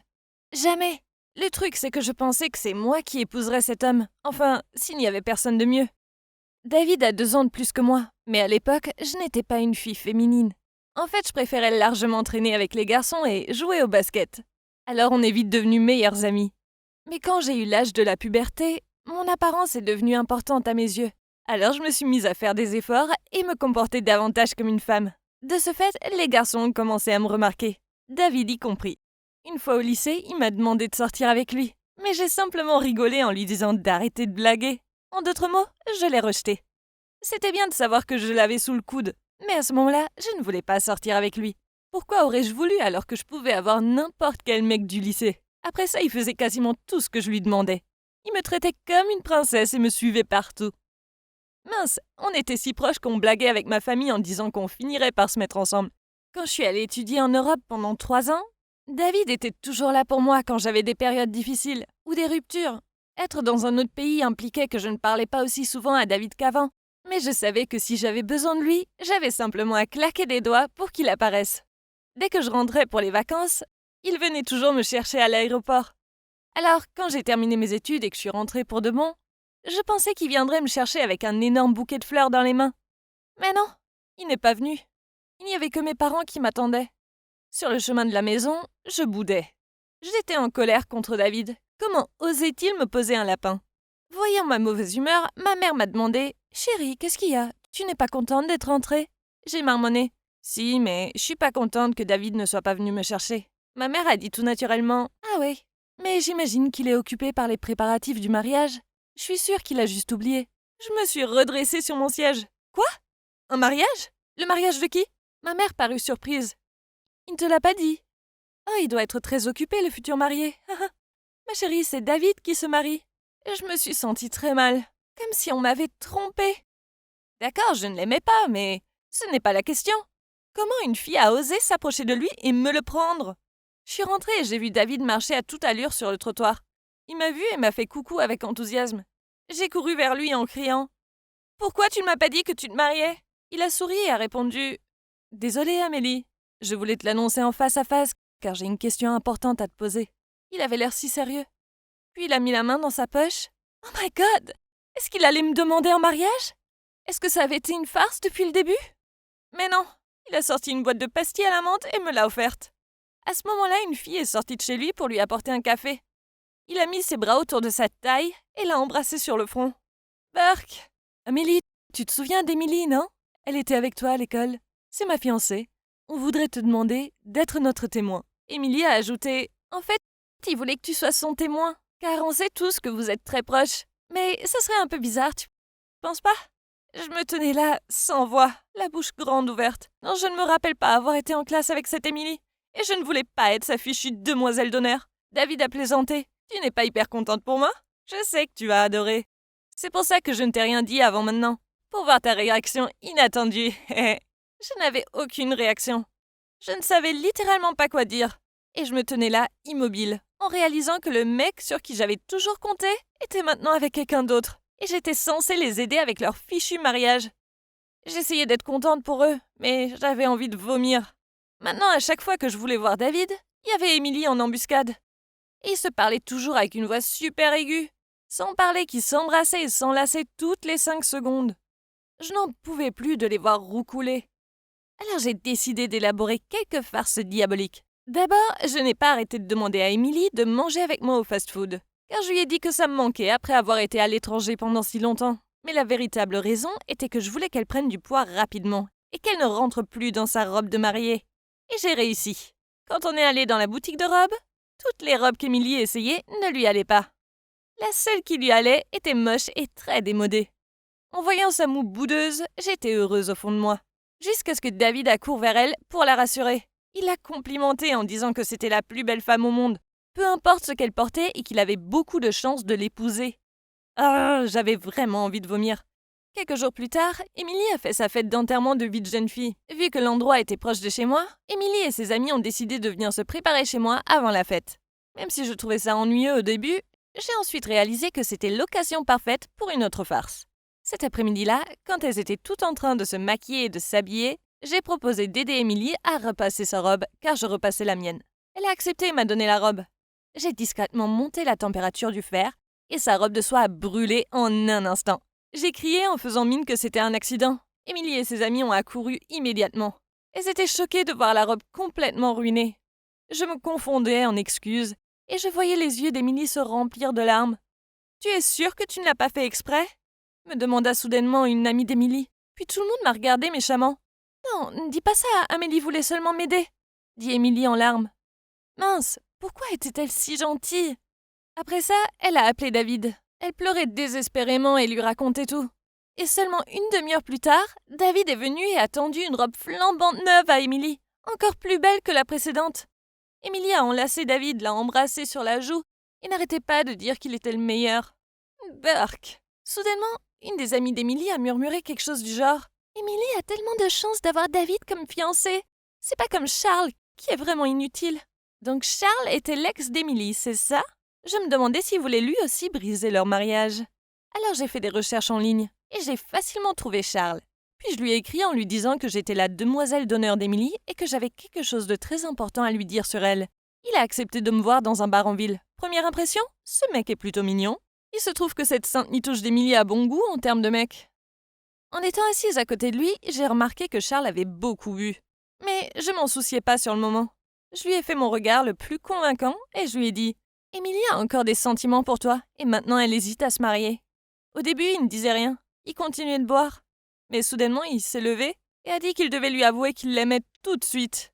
Alors je l'ai suivi jusqu'à chez elle. Ce soir-là, les demoiselles d'honneur dormaient chez Émilie pour l'aider à préparer la liste des invités au mariage, etc. Je suis entrée en vitesse en inventant une excuse d'arriver si tard et c'est là que j'ai entendu du bruit provenant de l'extérieur. Tout le monde est sorti pour voir et il y avait Charles, bourré, qui bredouillait des trucs comme « Je t'aimerai toujours ». Émilie avait l'air choquée et a essayé de convaincre Charles de rentrer chez lui. Je regardais la scène avec un sourire intérieur au moment où il vomit dans son pot de fleurs, accusa les demoiselles d'honneur d'être des traîtresses et trébucha sur le chat en essayant de rentrer dans la maison. Charles a fini par s'endormir sur le canapé et Émilie, comme à son habitude, l'a recouvert d'une couverture. Elle n'avait même pas l'air en colère. Pourquoi ? Je ne comprenais pas pourquoi, après tout ce que j'avais fait, elle restait si calme et pardonnait tout. Le lendemain, quand Charles s'est réveillé, ils ont parlé et j'avais peur que Charles dise à Émilie ce que j'avais fait. Mais au lieu de ça, il s'est excusé, lui a souhaité le meilleur avenir, puis est parti. Quelques jours plus tard, Charles m'a demandé de le rejoindre dans un café. Il m'a demandé pourquoi je lui avais menti, car Émilie avait dit qu'elle était très heureuse de se marier avec David. J'ai soupiré et lui ai dit la vérité. Je lui ai aussi dit que je n'avais pas de sentiments pour David, c'est juste que je détestais les voir ensemble. Puis Charles a dit « Ne laisse pas la jalousie s'emparer de toi. Écoute, Amélie, maintenant il faut qu'on se ressaisisse et qu'on oublie le passé. » J'étais triste d'entendre ça, mais je savais que Charles avait raison. Même si David était mon meilleur ami depuis l'enfance, il était temps qu'il mène sa propre vie. « Ne sois pas triste, » dit Charles en me tapotant doucement la main. Je relevai les yeux, j'étais fascinée par son physique, mais aussi par sa maturité et sa sensibilité. Le jour du mariage arriva. J'étais à côté de David et d'Émilie pendant l'échange d'alliances et les vœux d'époux. Quelque part, je me sentais fière que mon meilleur ami ait trouvé l'amour de sa vie. Mais je me sentais toujours mal au fond de moi, jusqu'à ce que je voie Charles dans la foule. Il s'est avancé, m'a fait un grand sourire et a plaisanté sur le fait qu'il allait passer sa journée là pour que je ne fasse pas davantage de dégâts. J'ai éclaté de rire en lui disant que ce serait plutôt lui qui perturberait la cérémonie. Après la cérémonie, on a passé du temps ensemble à se balader au parc et à aller dans une galerie marchande. Je dois avouer que c'était sympa et ça m'a fait penser à autre chose. Depuis, il s'est passé quelque chose d'étrange. Je pense beaucoup à Charles, du genre vraiment beaucoup. Est-ce que je commence à avoir des sentiments pour lui ? Peut-être qu'il est temps pour moi de trouver l'amour de ma vie aussi. Et je pense avoir trouvé le bon candidat. Alors, tout le monde aime Noël, n'est-ce pas ? Croyez-moi, ce n'est pas si génial quand ton patron te vire en novembre. Comment pouvais-je acheter des cadeaux maintenant ? J'ai quand même essayé de voir le côté positif. Je détestais ce travail ennuyeux, sous-payé et surchargé de toute façon. Mon ex-patron Adam était le pire. C'est un fou perfectionniste qui me donnait toujours des délais ridicules, se plaignait de chaque petite erreur et flippait si les choses n'allaient pas comme il le voulait. Pas étonnant qu'il soit toujours célibataire à 32 ans. Qui pourrait le supporter ? Il ne me manquait pas, ni lui ni mes tragiques collègues lèche-cul. De toute façon, le bon côté, c'est que je pourrais passer toute la période des vacances avec ma famille et mon petit ami Martin en toute tranquillité, sans être dérangé par des emails de travail ennuyeux. En fait, j'ai invité Martin à dîner avec mes parents pour Thanksgiving et j'ai prévu de passer ce week-end confortablement avec mes proches. La veille de Thanksgiving, j'ai fait mes valises. Et j'étais sur le point d'aller chercher Martin quand mon téléphone a sonné. Sonia, je ne pense pas que Thanksgiving soit une bonne idée. Je pense juste que nous avons besoin de prendre nos distances quelque temps. J'espère que tu passeras un bon moment. À bientôt. Quoi ? Avait-il rompu avec moi par SMS ? Je l'ai immédiatement appelé, mais il avait éteint son téléphone. C'est génial. J'étais coincée à la maison pendant toute la période de Thanksgiving et de Noël, étant sans emploi et sans petit ami. Pour l'empirer davantage, même ma petite sœur Claire avait un petit ami qui l'adorait. C'était tellement injuste. Un soir, mes parents étaient sortis acheter un sapin de Noël, et Claire avait invité son petit ami pour l'aider à installer les lumières et les décorations de Noël. Eh bien, inutile de dire que l'amour était dans l'air. Et cette ambiance festive n'a pas du tout aidé à soulager ma misère. J'ai donc refusé de les rejoindre, et je me suis repliée dans ma chambre. Je me sentais si seule et si malheureuse que j'ai téléchargé Tinder. Je n'avais pas l'habitude d'utiliser des applications de rencontres, mais je me sentais si mal que j'aurais volontiers parlé à n'importe qui. Je n'avais pas envie d'être moi, j'en avais assez d'être moi. Alors j'ai utilisé le faux nom Cristal et j'ai juste mis quelques photos de paysages artistiques. Je pouvais être qui je voulais. Et vous savez quoi ? Ça semblait fonctionner, car quelques gars voulaient me parler. D'accord, la plupart d'entre eux s'ennuyaient aussi ou ne cherchaient qu'une seule chose, Mais il y a ce type appelé Carl qui a attiré mon attention. Comme moi, il n'avait pas de photo de lui, mais à la place, il avait des images de paroles de chansons et de citations de films, y compris la citation « Plus vous savez qui vous êtes et ce que vous voulez, moins vous laissez les choses vous bouleverser ». J'adore le film Lost in Translation, alors je lui ai envoyé un message pour lui dire qu'il avait bon goût en matière de film. Et il m'a répondu en complimentant les photos de paysages que j'avais prises. Après ça, nous avons commencé à bavarder jour et nuit. Nous avons parlé de tout, du plus idiot au plus signifiant. En fait, il m'a beaucoup aidé et a rendu la période de Noël supportable pour moi. Tout se passait bien, jusqu'à la veille de Noël. Il m'a envoyé un message pour me souhaiter un joyeux Noël, ainsi que « Allons boire un verre ?» Oh non! Même si l'application disait qu'il n'était qu'à quelques kilomètres, je n'étais pas prête pour des rencontres. En fait, j'étais nerveuse à la lecture de son texte. Mon cœur battait la chamade et je me suis inquiétée de ce qu'il penserait de moi lors de notre rencontre. Et s'il ne ressemblait pas à ce que j'avais imaginé? Et s'il serait déçu en me voyant? Pourquoi cela a de l'importance? À moins que j'ai développé des sentiments pour lui? Je ne le connaissais même pas, mais il est certain que je ne pouvais pas encore le rencontrer. J'ai poliment refusé son invitation. Il était d'accord. Puis nous avons continué à parler comme si de rien n'était. J'ai survécu à Noël et puis, pour le réveillon, Claire m'a persuadée d'aller à une fête avec son petit ami et ses amis. Je n'avais pas vraiment envie de m'y joindre, mais je me suis dit qu'il fallait que je fasse quelque chose pour mettre fin à cette morosité. En entrant, j'étais si occupée à brosser la neige sur mon épaule que j'ai percuté un type. À mon grand effroi, j'ai levé les yeux et j'ai vu que c'était mon ancien patron, Adam. Pourquoi était-il ici, dans ma ville natale? Il était également choqué, mais il a réussi à me sourire. Mais je lui ai juste lancé un regard furieux. J'ai roulé des yeux. J'ai balancé mes cheveux en arrière et je me suis éloignée. Quel tueur d'ambiance! J'ai pris un verre et me suis assise dans un coin pour éviter de tomber à nouveau sur Adam. Claire m'a trouvée et a essayé de me traîner sur la piste de danse, mais j'ai refusé. Puis elle m'a fait un clin d'œil et m'a dit d'une voix éméchée « Tu as besoin d'un homme sexy pour danser, je reviens tout de suite ». 5 minutes plus tard, elle m'a salué avec excitation et m'a crié dessus « J'en ai trouvé un !» Je voulais juste me cacher le visage avec les mains en la voyant traîner Adam par la main vers moi. Tu parles d'une situation embarrassante. Mais quand même, j'ai marmonné un « salut ». J'ai descendu un coup pour le courage, puis je lui ai parlé. Bon, il s'est avéré qu'il rendait visite à ses grands-parents qui vivaient dans le coin. Et c'était en fait un type dont la conversation était pas mal. Après avoir passé la majeure partie de la nuit à lui parler, il m'a offert un verre puis m'a dit « Je dois admettre qu'après ce regard de mort que tu m'as jeté à l'entrée, j'ai eu peur pour ma vie. Mais il s'avère que j'ai pris plaisir à discuter avec toi. Désolée, j'ai rougi. Non, c'est bon. Je serais en colère contre moi aussi si j'étais toi. Te licencier du travail n'avait rien de personnel. Je devais licencier une personne, et je t'ai choisi uniquement parce que je savais que ta compétence y était gaspillée. Ah, merci, je présume, j'ai ri. Allons prendre un autre verre. Ok, alors peut-être qu'Adam n'était pas si mauvais que ça après tout. Et je ne sais pas si c'est à cause de la boisson qu'on avait bu, de l'atmosphère, ou parce que tout le monde autour de nous partageait des baisers de Nouvel An, que j'ai presque eu l'impression qu'Adam avait aussi l'air de vouloir m'embrasser à minuit. Et que moi aussi, je ne l'ai pas évité. Heureusement, il ne s'est rien passé. Je veux dire, ça aurait été bizarre, non? Le lendemain, Adam m'a envoyé un message, disant qu'il m'aiderait à organiser un entretien d'embauche dans une grande entreprise de médias. Waouh, c'est incroyable! Maintenant, je n'avais plus d'excuses pour bouder. J'avais besoin de retourner en ville et de mettre de l'ordre dans ma vie. Seulement, je n'arrivais toujours pas à me sortir Carl de la tête. J'ai deviné que ses sentiments étaient réels. Pour me vider l'esprit, j'ai décidé de me confesser à lui en ligne. Mais il m'a répondu en disant « Je te trouve génial et j'adore parler avec toi, mais j'ai le béguin pour ma collègue. Je suis désolée, mais j'aimerais qu'on reste amis. » Aïe, le rejet fait mal. De retour en ville, je me suis sentie plus seule que jamais. Ouais, j'avais trouvé un nouveau travail et ça se passait bien. Mais j'en avais marre de voir des couples amoureux partout. Pour ne rien arranger, Claire est venue vivre chez moi pendant un certain temps. Et elle est toujours au téléphone, à glousser et à faire des grimaces à son petit ami. Maintenant, je peux même plus échapper aux amoureux dans mon propre appartement. J'ai envoyé un message à Carl, lui demandant simplement de me retrouver ce week-end, pour l'anniversaire de ma mère. Mais pour être honnête, je ne pouvais pas encore l'abandonner. Il changerait peut-être d'avis quand nous nous rencontrions. Ou bien je serais capable de m'en remettre une fois que nous nous rencontrerons. Mais il a inventé une excuse pour me rejeter à nouveau. C'est tout, me suis-je dit. C'est officiellement terminé maintenant. Déprimée, j'ai appelé Adam pour prendre un verre.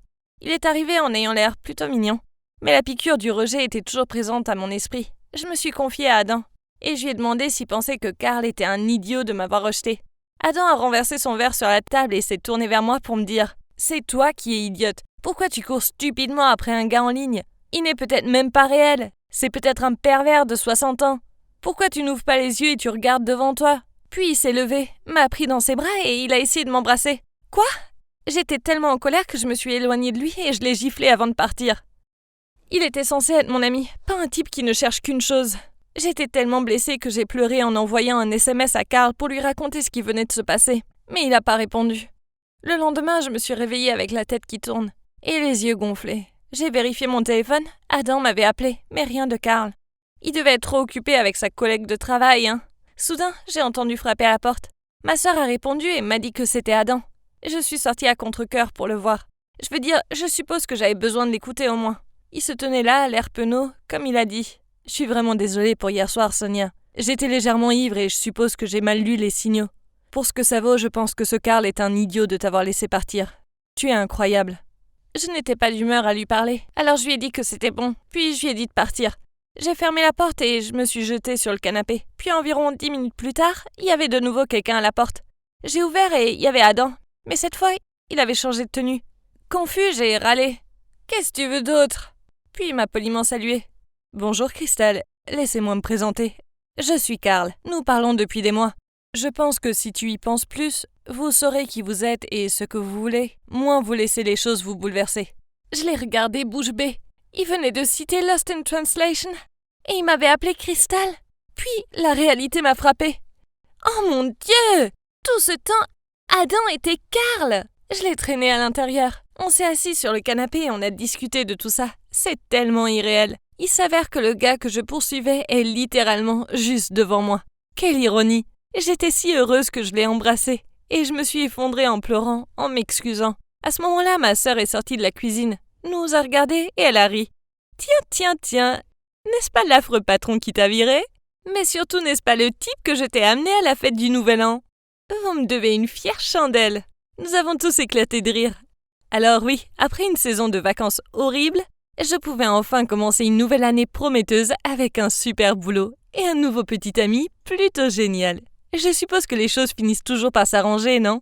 Je vous remercie d'avoir écouté mon histoire et vous souhaite un bon départ dans la nouvelle année. Salut, je m'appelle Diane et j'ai 20 ans. Je suis tombée amoureuse le jour de ma rentrée à la fac. Ce n'est même pas une blague.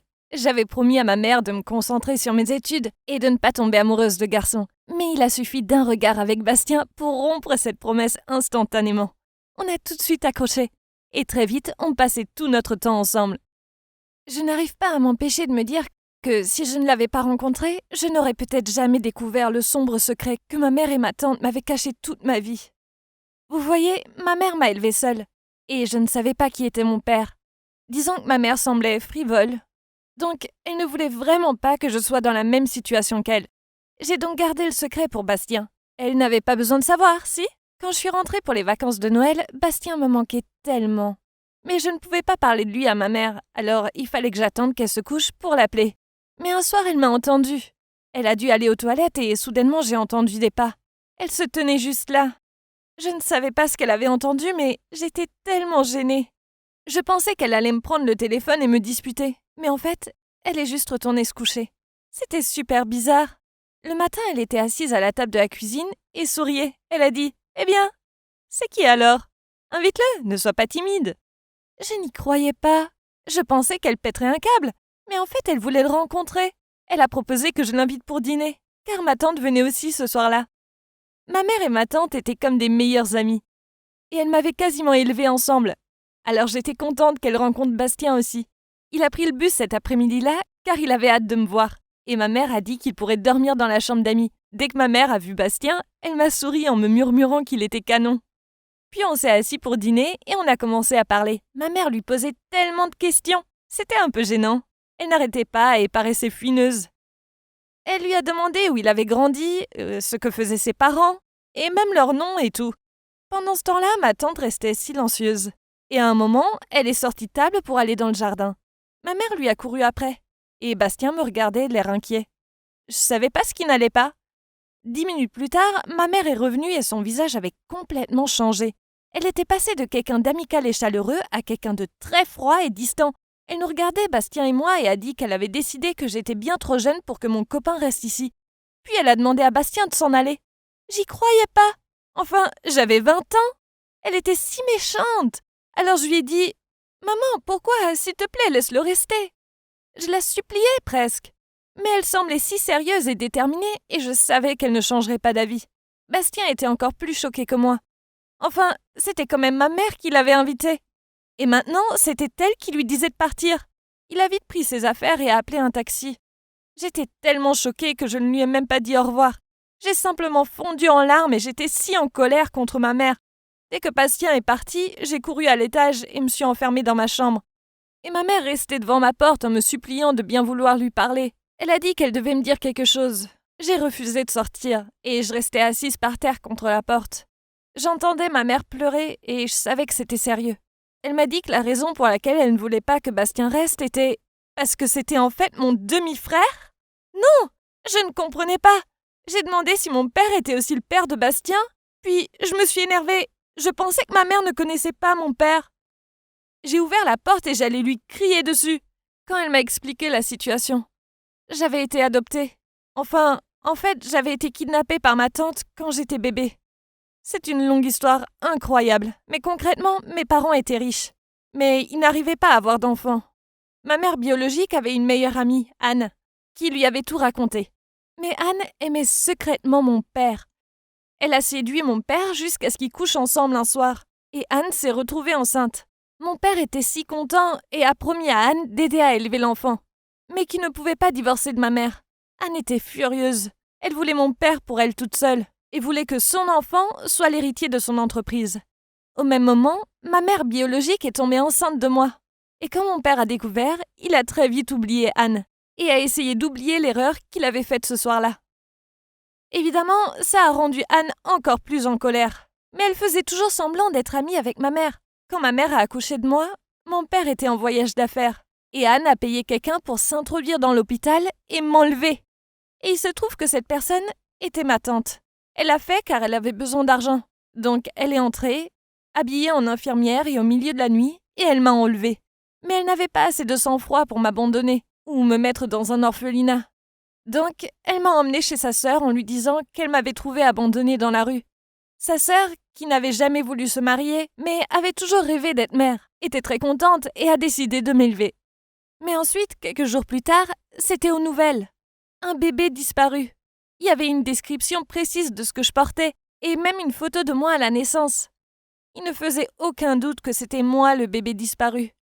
Ma nouvelle mère en a parlé à ma tante et a découvert la vérité. Ma tante a dit qu'elle ne pouvait pas me ramener, car ma tante avait déjà dépensé tout l'argent qu'on lui avait donné pour rembourser des dettes. Et elle ne voulait pas aller en prison. Alors, elles ont décidé de m'élever comme si j'étais leur fille. Ce secret ne m'aurait jamais été révélé si je n'avais pas amené Bastien ici. Ma mère était si choquée que j'ai amené le fils d'Anne et de mon père chez elle, en le présentant comme mon petit copain. Quand ma mère m'a raconté ça, je restais là figée. C'était vraiment incroyable. J'avais envie de vomir. Elle m'avait menti pendant toutes ces années. Et pire encore, mon petit copain était en fait mon demi-frère. Ma vie était un chaos sans nom. « Je te déteste, maman, et toi aussi !» dis-je à ma tante. « Vous avez aidé cette ignoble Anne à avoir ce qu'elle voulait, et maintenant vous m'avez ruiné la vie en me privant de ma famille. » Ma mère s'est approchée pour m'enlacer, mais je ne voulais pas qu'elle soit près de moi. On est resté là à pleurer. Elle a essayé de me calmer et de me détendre. Puis elle a soupiré en disant « Je suis désolée, je suis vraiment désolée. Pendant toute ta vie, j'ai essayé de me racheter. Je pensais que mon amour pour toi serait suffisant. Quant à Anne, eh bien, j'ai entendu qu'elle n'avait pas obtenu ce qu'elle voulait au final. » Quoi ? Pourquoi ? Je ne comprends pas. Mais elle a bien réussi à me faire kidnapper, non ? J'essuyais mes larmes en la regardant. Oui, ma chérie, mais son objectif était d'épouser ton père. Mais apparemment, ça ne s'est pas fait. Puis elle a continué. Après que ma tante m'ait kidnappée, Anne avait donné naissance à Bastien et était très heureuse de se dire que mes parents n'avaient plus d'enfants et que mon père pourrait maintenant quitter ma mère pour vivre avec elle. Mais ce n'est pas ce qui s'est passé. Oui, leur chère fille avait été enlevée, mais mon père est resté avec ma mère et l'aimait encore plus. Mon père n'est pas parti avec Anne, mais apparemment, il avait aidé à élever Bastien jusqu'à présent. Il n'y a aucun ressentiment entre eux car j'ai souvent entendu Bastien parler de son père. Maintenant, il ne restait qu'une seule chose. Il fallait que je retrouve mes parents biologiques pour connaître la suite de l'histoire. Ils avaient le droit de savoir que j'étais en vie. Mais maintenant, je fais quoi pour Bastien ? Il faudra sans doute que je rompe avec... Salut, c'est encore moi, Diane. Dans la première partie de mon histoire, je vous ai raconté comment j'ai découvert que mon petit ami Brett était en fait mon demi-frère. Quand je l'ai ramené une fois à la maison pour le présenter à ma mère, qui n'était pas non plus ma vraie mère, j'étais très en colère contre ma mère et ma tante. Je les aimais tellement toutes les deux. Mais elles m'ont menti toute ma vie. Imaginez comme j'ai dû être blessée. Maintenant, avec le fait que mon père était aussi le père de Brett, bien sûr, c'était une erreur de continuer à le fréquenter. Alors un jour, nous nous sommes rencontrés sur le campus de notre université et je lui ai dit que je voulais rompre avec lui. C'était tellement horrible de lui briser le cœur comme ça. Mais la vérité serait bien pire. Une partie de moi voulait vraiment lui dire, parce que après, je pourrais rencontrer mes vrais parents. Mais alors, Brett allait vraiment souffrir. De toute évidence, Brett n'a pas bien pris la rupture. Il m'a appelé tant de fois. Et il est même venu chez moi pour me supplier de revenir, même s'il savait que ma mère ne voulait pas de lui là-bas. Je l'ai complètement évité, car j'avais l'impression que si je le voyais, je voudrais juste être à nouveau avec lui. J'ai fini par prendre un semestre de congé de l'université pour me remettre les idées en place. Mais ce n'était pas seulement pour éviter Brett, j'avais aussi une autre raison. J'ai remarqué que l'entreprise de mes parents biologiques embauchait un stagiaire en finance. J'ai découvert ça en cherchant sur Google un jour, et j'ai réalisé que je devais postuler. Eh bien, j'ai eu le poste. J'étais si nerveuse de rencontrer mes parents, et le tout premier jour, mon manager m'a présenté à mon père. Je devais essayer d'agir aussi normalement que possible, comme n'importe quel autre employé, mais à l'intérieur, je criais, en espérant pouvoir lui dire qui j'étais vraiment. Quelques jours plus tard, j'ai enfin rencontré ma mère. Ma collègue m'a dit que parfois elle venait apporter le déjeuner à son mari. Et dès que je l'ai vue, j'ai commencé à trembler. Elle a tendu son déjeuner à mon père et lui a donné une bise sur la joue, et ils avaient l'air si mignons ensemble. Je ne pouvais pas m'arrêter de la regarder, et quand elle est partie, elle m'a jeté un regard et elle a souri. Soudain, je me suis sentie si émue, comme si j'avais perdu quelque chose que je n'avais jamais eu. J'ai fini par courir aux toilettes et par pleurer en secret. C'était tellement bouleversant. Lorsque mon anniversaire est arrivé, mes collègues ont organisé une petite fête d'anniversaire pour moi au bureau. Ma mère et mon père se sont joints à nous pour me féliciter, et m'ont même chanté bon anniversaire. Je n'arrêtais pas de regarder ma mère et j'ai remarqué qu'elle avait les larmes aux yeux. Je savais que c'était parce que mon anniversaire était le même que celui où elle m'a perdu, son seul enfant. Si seulement elle savait que j'étais là, juste devant elle. Ce soir-là, en rentrant à la maison, j'ai vu que ma mère et ma tante m'avaient aussi préparé une fête d'anniversaire surprise. Ça m'a rendue encore plus émotive, car j'ai repensé à toutes ces années. Peu importe qu'elles soient toutes les deux très occupées, elles m'organisent toujours une fête. À l'intérieur, j'avais l'impression de devenir folle. Je me sentais tellement déchirée entre les émotions pour ma famille biologique et adoptive. Je ne sais pas pourquoi, mais j'ai décidé que c'était le bon moment pour parler à ma mère et à ma tante de ma décision de rencontrer mes vrais parents. Ne vous inquiétez pas, je ne vous quitterai jamais toutes les deux. Et ma tante, je ne leur dirai jamais que c'était toi qui m'as kidnappée. Après ça, ma mère et ma tante pleuraient toutes les deux et m'ont remercié d'avoir promis de ne pas les quitter. Et elles ont même proposé de m'aider à retrouver mes parents, ce qui m'a fait pleurer aussi. Vous vous posez probablement des questions sur Brett. Eh bien un jour, j'étais dans l'ascenseur et tout à coup les portes se sont réouvertes et Brett se tenait juste là avec mon père. J'ai voulu m'enfuir, mais j'ai dû l'affronter. J'ai vite dit « Ah, hey, ça faisait longtemps Brett, je travaille ici maintenant. Qu'est-ce que tu fais ici ?» Mon père nous regardait de façon confuse et je faisais semblant de ne pas savoir qu'ils étaient père et fils. Alors il m'a expliqué « Diane, c'est mon père. Vous avez dû vous rencontrer en travaillant ensemble.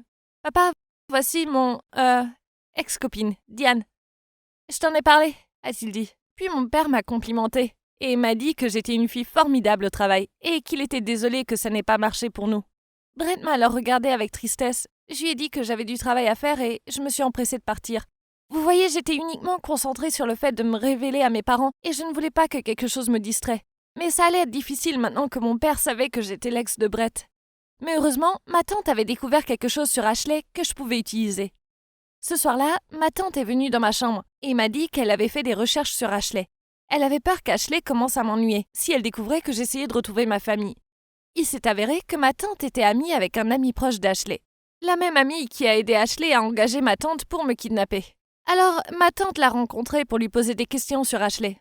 Et elle lui a dit qu'Ashley était mariée et qu'elle avait une fille.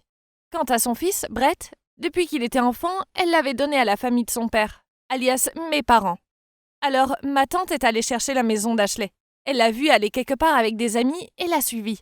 Elle a entendu Ashley se vanter de sa fille. Puis son ami lui a dit « Ok Ashley, tu as de la chance d'avoir 2 enfants géniaux. » Mais Ashley a juste ri et a dit « Oh, Brett, ce garçon, est si têtu. Il n'est pas du tout comme moi. Il doit tirer sa personnalité de son père, quel qu'il soit. » Soyons honnêtes, jusqu'à ce jour, je ne sais toujours pas et ne me soucie même pas de le savoir. Ma tante ne pouvait pas croire ce qu'elle entendait, alors elle a demandé à nouveau à son amie. Et puis oui, une autre vérité choquante est sortie. Mon père n'était même pas le père de Brett. À l'époque, Ashley avait couché avec quelques hommes au hasard pour essayer de tomber enceinte. Puis elle a fait croire à mon père que le bébé était le sien, pour qu'il prenne ses responsabilités et divorce de sa femme. Mais ça n'a pas marché. Mais elle a quand même continué à mentir et a remis Brett à mes parents. Juste pour que Brett puisse hériter de la société de mes parents. Oh mon Dieu, Ashley était un tel monstre. Elle avait trompé tant de gens. Tout ce que je voulais, c'était la dénoncer. Mais ma tante m'a dit que nous n'avions pas encore de preuves valables. J'ai donc dit à ma tante que je trouverais un moyen d'obtenir des échantillons d'ADN de Brett et de mon père. Tout d'abord, j'ai demandé à Brett de me rencontrer dans un café et je me suis excusée de mon comportement de fantôme. J'espérais qu'il comprendrait et que nous pourrions être en bons termes. À ma grande surprise, il m'a avoué qu'il était toujours amoureux de moi. Dans mon esprit, je me suis dit « Moi aussi, je t'aime toujours. J'ai juste souhaité que tout cela soit bientôt terminé et que nous puissions nous remettre ensemble. » Alors que nous nous disions au revoir, nous nous sommes serrés dans les bras et j'ai rapidement attrapé un cheveu qui était tombé sur son épaule. Avec mon père, j'ai réussi à trouver quelques poils de son visage sur son rasoir dans la salle de bain près de son bureau. Mais en sortant, j'ai vu qu'il y avait un dessin d'enfant sur son mur qui était signé par Brett. Ça n'était rien de spécial, mais ça m'a vraiment fait sentir mal. Il est clair que mon père aimait tellement Brett et qu'il était si fier de lui. Je ne voulais pas leur gâcher ça. Et bien sûr, les résultats de l'ADN étaient conformes aux attentes. Brett n'était pas le fils de mon père. Mais j'hésitais tellement à révéler la vérité. Je craignais que les sentiments de mes parents pour Brett ne changent.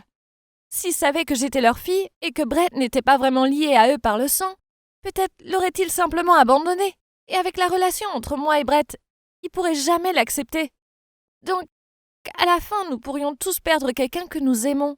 Un fils pour eux, un amant pour moi et une famille pour Brett. Si je gardais tout caché, peut-être que Brett et moi pourrions nous remettre ensemble et je pourrais voir mes parents comme ça.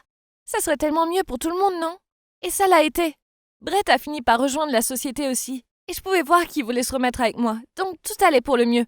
Mais un jour, Brett, mon père et moi étions en train de déjeuner ensemble. Et Ashley a fait irruption. Juste devant nous, elle a commencé à crier sur mon père, disant qu'il maltraitait Brett en lui donnant seulement un poste de stagiaire. Brett s'est rapidement levé et a expliqué que c'était son propre choix. Mais Ashley était furieuse. Elle a demandé sans vergogne à mon père de lui donner à elle et à sa nouvelle famille plus d'argent, y compris pour les frais de scolarité de sa fille. Elle faisait essentiellement du chantage à mon père. Elle disait que dans le passé, elle avait remis son fils à mes parents par pitié parce qu'ils avaient perdu leur enfant, alias moi. Alors elle pensait que c'était normal de lui demander de l'argent. Mon père ne lui a pas répondu et Brett était tellement en colère et gêné par le comportement de sa mère. Il lui a dit d'arrêter et l'a pratiquement traîné dehors. J'étais presque aussi en colère que Brett. Je me suis vite excusée et j'ai laissé mon père tout seul. Par un coup de chance, je suis tombée sur Ashley à nouveau. Après le travail, je suis allée acheter de la crème solaire et quand c'était mon tour de payer, j'ai senti quelqu'un me pousser par derrière. Puis la personne m'a dit « Je suis pressée, laissez-moi partir en premier, j'ai préparé mon argent. » Et oui, c'était nul autre qu'Ashley. Et l'argent qu'elle détenait était probablement l'argent de mon père. Il est clair que c'était pas pour les frais de scolarité de sa fille. Elle m'a pas reconnue et n'a même pas réalisé qu'elle m'avait fait tomber mon sac. Mais juste avant que je ne le prenne, elle est arrivée en premier. Et puis, il y avait une photo de moi à l'intérieur, de ma mère et de ma tante quand je n'étais qu'un bébé. Dès qu'elle l'a ramassée, son visage a changé. Elle a semblé reconnaître ma tante et soudain, elle a réalisé qui j'étais. Oh mon Dieu, je ne m'attendais pas à devoir affronter Ashley de cette façon. Est-ce qu'elle me ferait du mal maintenant? Salut, c'est encore moi, Diane. Dans la deuxième partie de mon histoire, j'ai commencé à travailler dans l'entreprise de mes parents, mais je n'ai pas eu le courage de leur dire la vérité sur le fait que j'étais leur fille perdue. Heureusement, un jour, j'ai découvert que Brett, mon petit ami, n'était pas mon demi-frère, et que sa mère, Ashley, mentait depuis tout ce temps. Mais je ne voulais pas dévoiler la vérité, parce que je ne voulais pas que Brett soit blessé. C'était jusqu'au jour où je suis tombée sur Ashley. Dans le magasin, je l'ai regardé fixer la photo de ma mère, ma tante et moi, quand je n'étais qu'un bébé. J'ai vu sur son visage qu'elle avait réalisé que ma tante était la kidnappeuse qu'elle avait engagée il y a près de 20 ans. Elle m'a regardée terrifiée. Es-tu ce bébé? Êtes-vous aussi celle que j'ai vue dans l'entreprise plus tôt cet après-midi? Que faites-vous avec Brett et son père là-bas? Est-ce que vous saviez tout? Elle m'a posé des questions et n'a même pas attendu ma réponse. Au lieu de ça, elle s'est mise à me crier dessus, prétendant que je complotais pour me venger d'elle pour m'avoir volé ma vie. Je savais qu'il était inutile d'essayer de lui expliquer. Alors je n'ai rien dit et je l'ai regardé sortir du magasin sans rien acheter. Le lendemain, en arrivant à la société, j'ai découvert que Brett avait soudainement disparu. Il n'était pas venu travailler et personne ne pouvait le contacter. Mon père m'a dit qu'il était allé voir sa mère la veille au soir et qu'après ça, il n'était pas rentré à la maison. Oh mon Dieu! Après qu'elle m'ait croisée, lui avait-elle fait quelque chose de mal? Je ne pouvais pas le supporter. Ma tante m'avait donné l'adresse d'Ashley, alors j'y suis allée pour savoir ce qui se passait. Dès qu'elle a ouvert la porte, je lui ai demandé où se trouvait Brett. Et elle m'a juste souri, en disant qu'elle lui avait dit que j'étais sa demi-sœur et que je me préparais à le virer de la famille de mon père. Alors, elle m'a dit qu'il avait dû s'enfuir parce que je le dégoûtais tellement. J'étais tellement en colère que j'avais envie de crier. Ashley était en train de tout gâcher. Elle m'a même dit « Tu ne peux pas me tromper. Ce n'est pas un hasard si tu travailles dans l'entreprise de ton père et que tu as séduit Brett. Tu fais tout ça pour un but. » Eh bien, ça m'a encore rendue plus furieuse. Je lui ai dit « Je sais que Brett n'est pas le fils de mon père. J'ai fait un test ADN et tu as de la chance que je n'ai rien dit à aucun d'eux. Mais je vais le faire maintenant. Tu feras mieux de te préparer aux conséquences. » Puis je suis partie, la laissant là, debout, l'air furieuse. Je suis allée directement chez mes parents pour leur dire, avant qu'Ashley ne puisse me devancer là-bas et leur raconter des mensonges. Ils m'ont tout de suite fait entrer et m'ont demandé ce qui se passait et si c'était à propos de Brett. J'ai fait un signe de tête et j'ai sorti toutes les preuves que j'avais préparées. C'était le moment de vérité et j'étais si nerveuse. Je leur ai donné les résultats ADN de Brett et de mon père, puis la photo de moi bébé. Et enfin, une lettre que ma tante avait écrite pour avouer comment Ashley l'avait engagée pour me kidnapper. Mes parents étaient bien sûr choqués et avaient beaucoup de questions. Mais bientôt, tout est devenu clair et nous nous sommes tous mis à pleurer. C'était tellement bouleversant. Je leur ai même raconté ce qu'Ashley avait dit à Brett la veille et je les ai suppliés de me croire, car je n'avais pas du tout fait ça pour un but. Bien sûr, ils ont dit qu'ils me croyaient et j'étais soulagée. Mais le lendemain, vous ne croirez pas ce qu'Ashley leur a dit. Mes parents sont allés directement chez Ashley le lendemain pour la confronter et elle ne pouvait pas le nier parce qu'il y avait tellement de preuves. Mais ensuite, elle a dit à mes parents qu'elle se sentait tellement coupable. Alors c'est elle qui avait pris contact avec ma tante et l'avait encouragée à me dire la vérité et à m'aider ensuite à retrouver mes parents. Après que mes parents m'aient dit ça, je leur ai dit qu'Ashley me mentait. Elle essayait de se faire passer pour un ange alors qu'elle n'était autre que le diable. J'ai suggéré à mes parents de la poursuivre en justice. Et quelques jours plus tard, Ashley m'a contactée.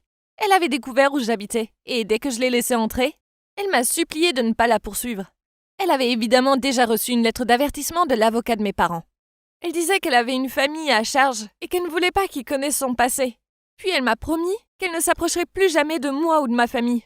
J'en avais marre d'elle maintenant, et je lui ai demandé de partir.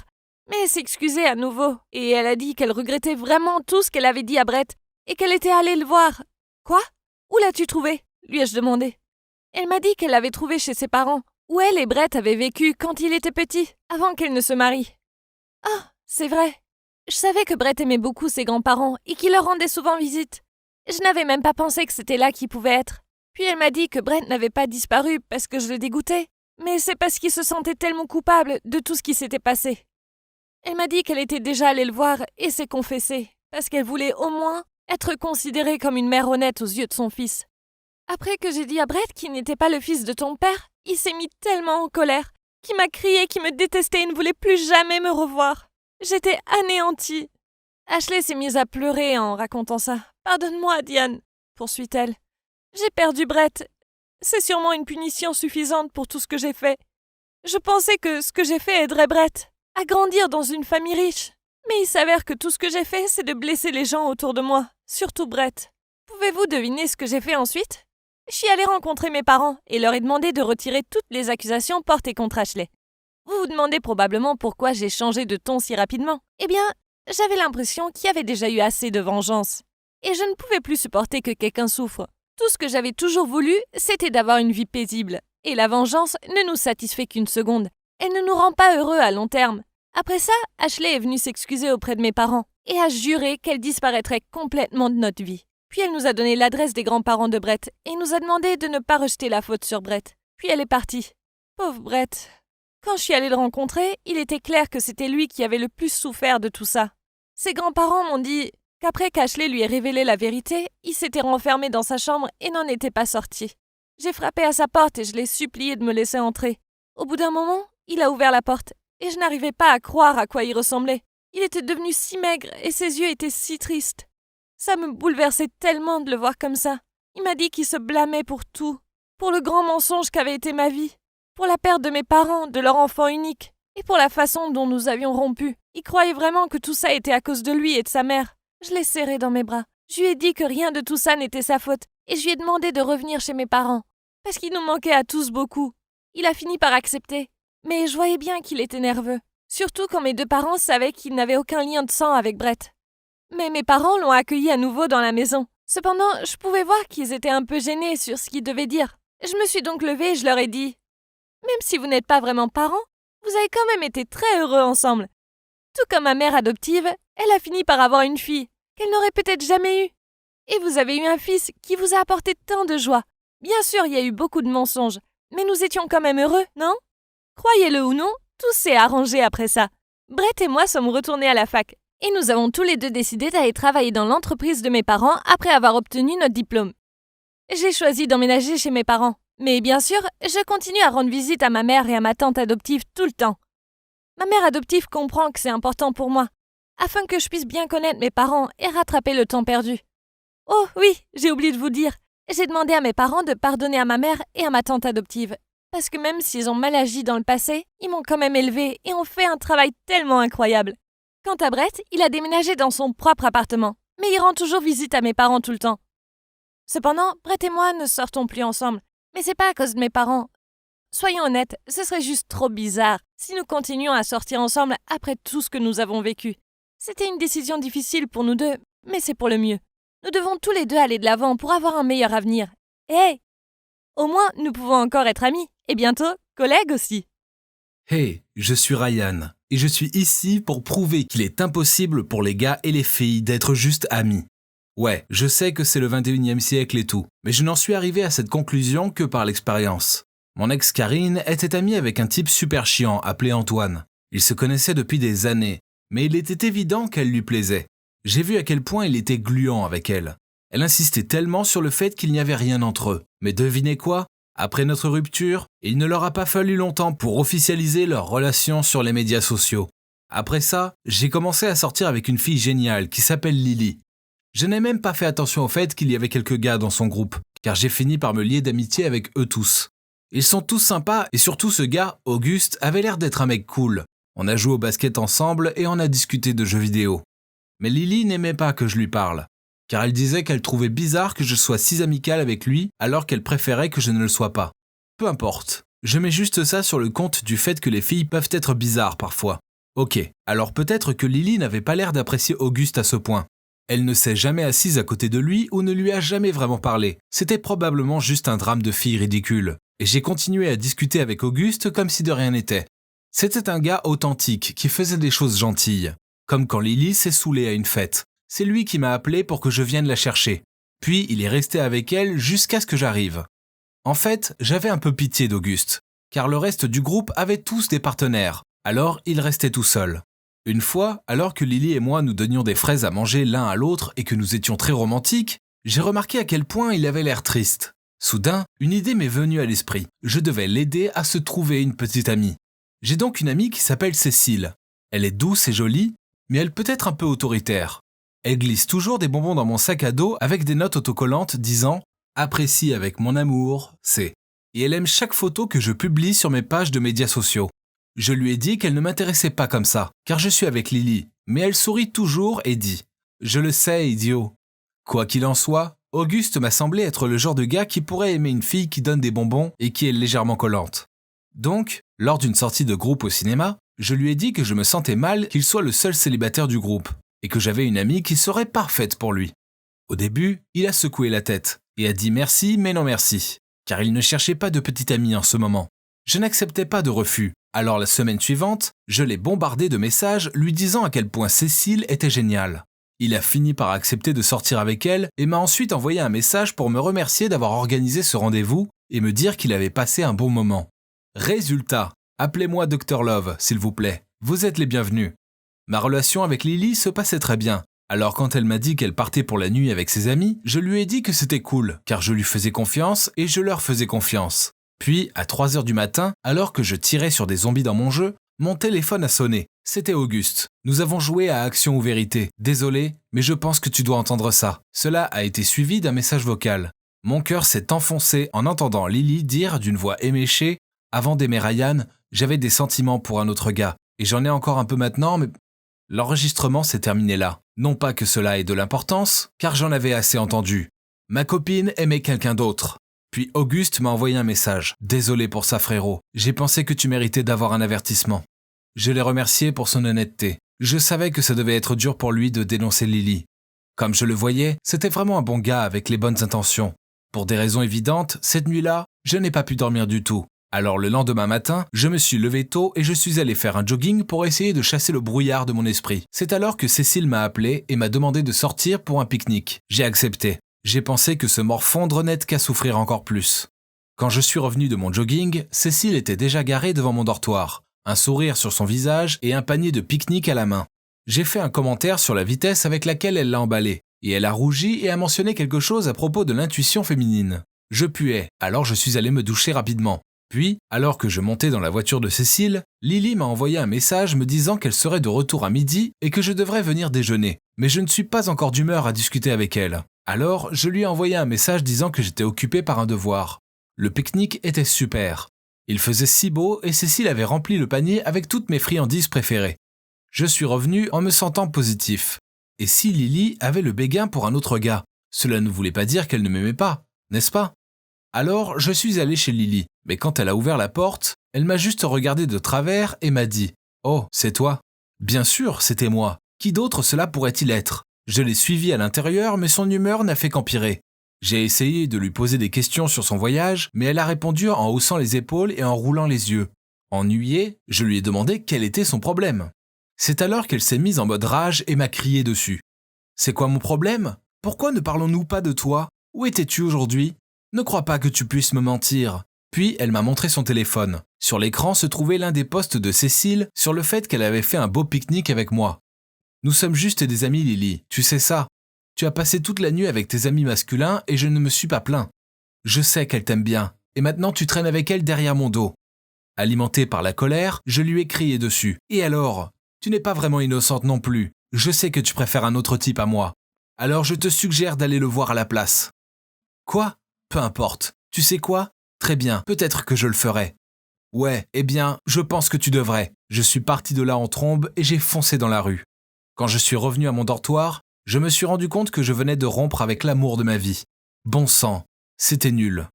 Depuis lors, chaque fois que je voyais Lily sur le campus, elle m'ignorait totalement. C'était le pire sentiment qui soit. Auguste m'a beaucoup envoyé des messages pour vérifier que j'allais bien. J'espérais qu'il pourrait m'aider à me remettre avec Lily, mais je recevais de lui des ondes vraiment bizarres. Une fois, il m'a même envoyé un message disant « Tu es un mec génial, tu es trop bien pour Lily de toute façon. » Ok, bizarre. Est-ce qu'il avait le béguin pour moi? Cela expliquerait pourquoi Lily se méfiait que je sois ami avec lui. Pire encore, j'avais Cécile qui traînait autour de moi comme une sorte de patelle. Comme j'étais seul, j'ai accepté d'aller prendre un café avec elle. Elle a laissé son téléphone sur la table quand elle est allée aux toilettes. Il a fait un bip et je l'ai regardé. C'est là que j'ai vu qu'Auguste lui avait envoyé une photo de lui tenant Lily dans ses bras, avec la légende « Hé, regarde, j'ai réussi. Toi aussi, termine vite ta mission, quoique nous devrions peut-être passer le double rencard. » Lorsque Cécile est revenue, j'ai agité la photo devant elle et lui ai dit « Je pense que tu as des explications à fournir. » Son visage est devenu tout pâle, mais elle m'a fait un faible signe de tête. Il s'est avéré que lors de son rendez-vous avec Auguste, ils avaient discuté du fait qu'elle était folle de moi et qu'il était amoureux de Lily. Puis Auguste a montré à Cécile les messages que je lui avais envoyés pour lui dire combien elle était géniale et pourquoi je pensais qu'il devait sortir avec elle, alors il a compris que je devais secrètement l'aimer et a suggéré qu'il trouve un plan pour nous séparer. Là, je pensais qu'Auguste était mon ami, mais il s'est avéré que c'était un génie maléfique. En pleurant, Cécile m'a fait écouter le message vocal complet qu'Auguste lui avait envoyé cette nuit-là. Avant d'aimer Ryan, j'avais des sentiments pour un autre gars, et j'en ai toujours un peu maintenant, mais ça n'a pas d'importance. Car j'ai décidé que Ryan est le gars qu'il me faut. D'ailleurs, certains d'entre vous ont probablement remarqué que l'autre gars, eh bien, c'est Auguste. Nous sommes juste amis, alors laissons ça de côté. J'ai dit à Cécile de rester loin de moi, puis je suis parti en trombe. Elle a crié après moi, mais je l'ai ignoré, et je l'ignore depuis. Alors voilà. En fin de compte, les amitiés entre personnes de sexe opposé n'apportent jamais rien de bon. Je voulais croire que les garçons et les filles pouvaient être juste des amis, mais il est clair qu'ils ne le peuvent pas. J'y ai beaucoup réfléchi, et j'ai décidé de tout dire à Lily, car elle mérite de savoir quel type cruel et sournois est Auguste. Je ne sais pas comment elle va réagir, mais je sais que je dois lui faire savoir, non? J'espère qu'elle me donnera une autre chance, mais il sera peut-être trop tard.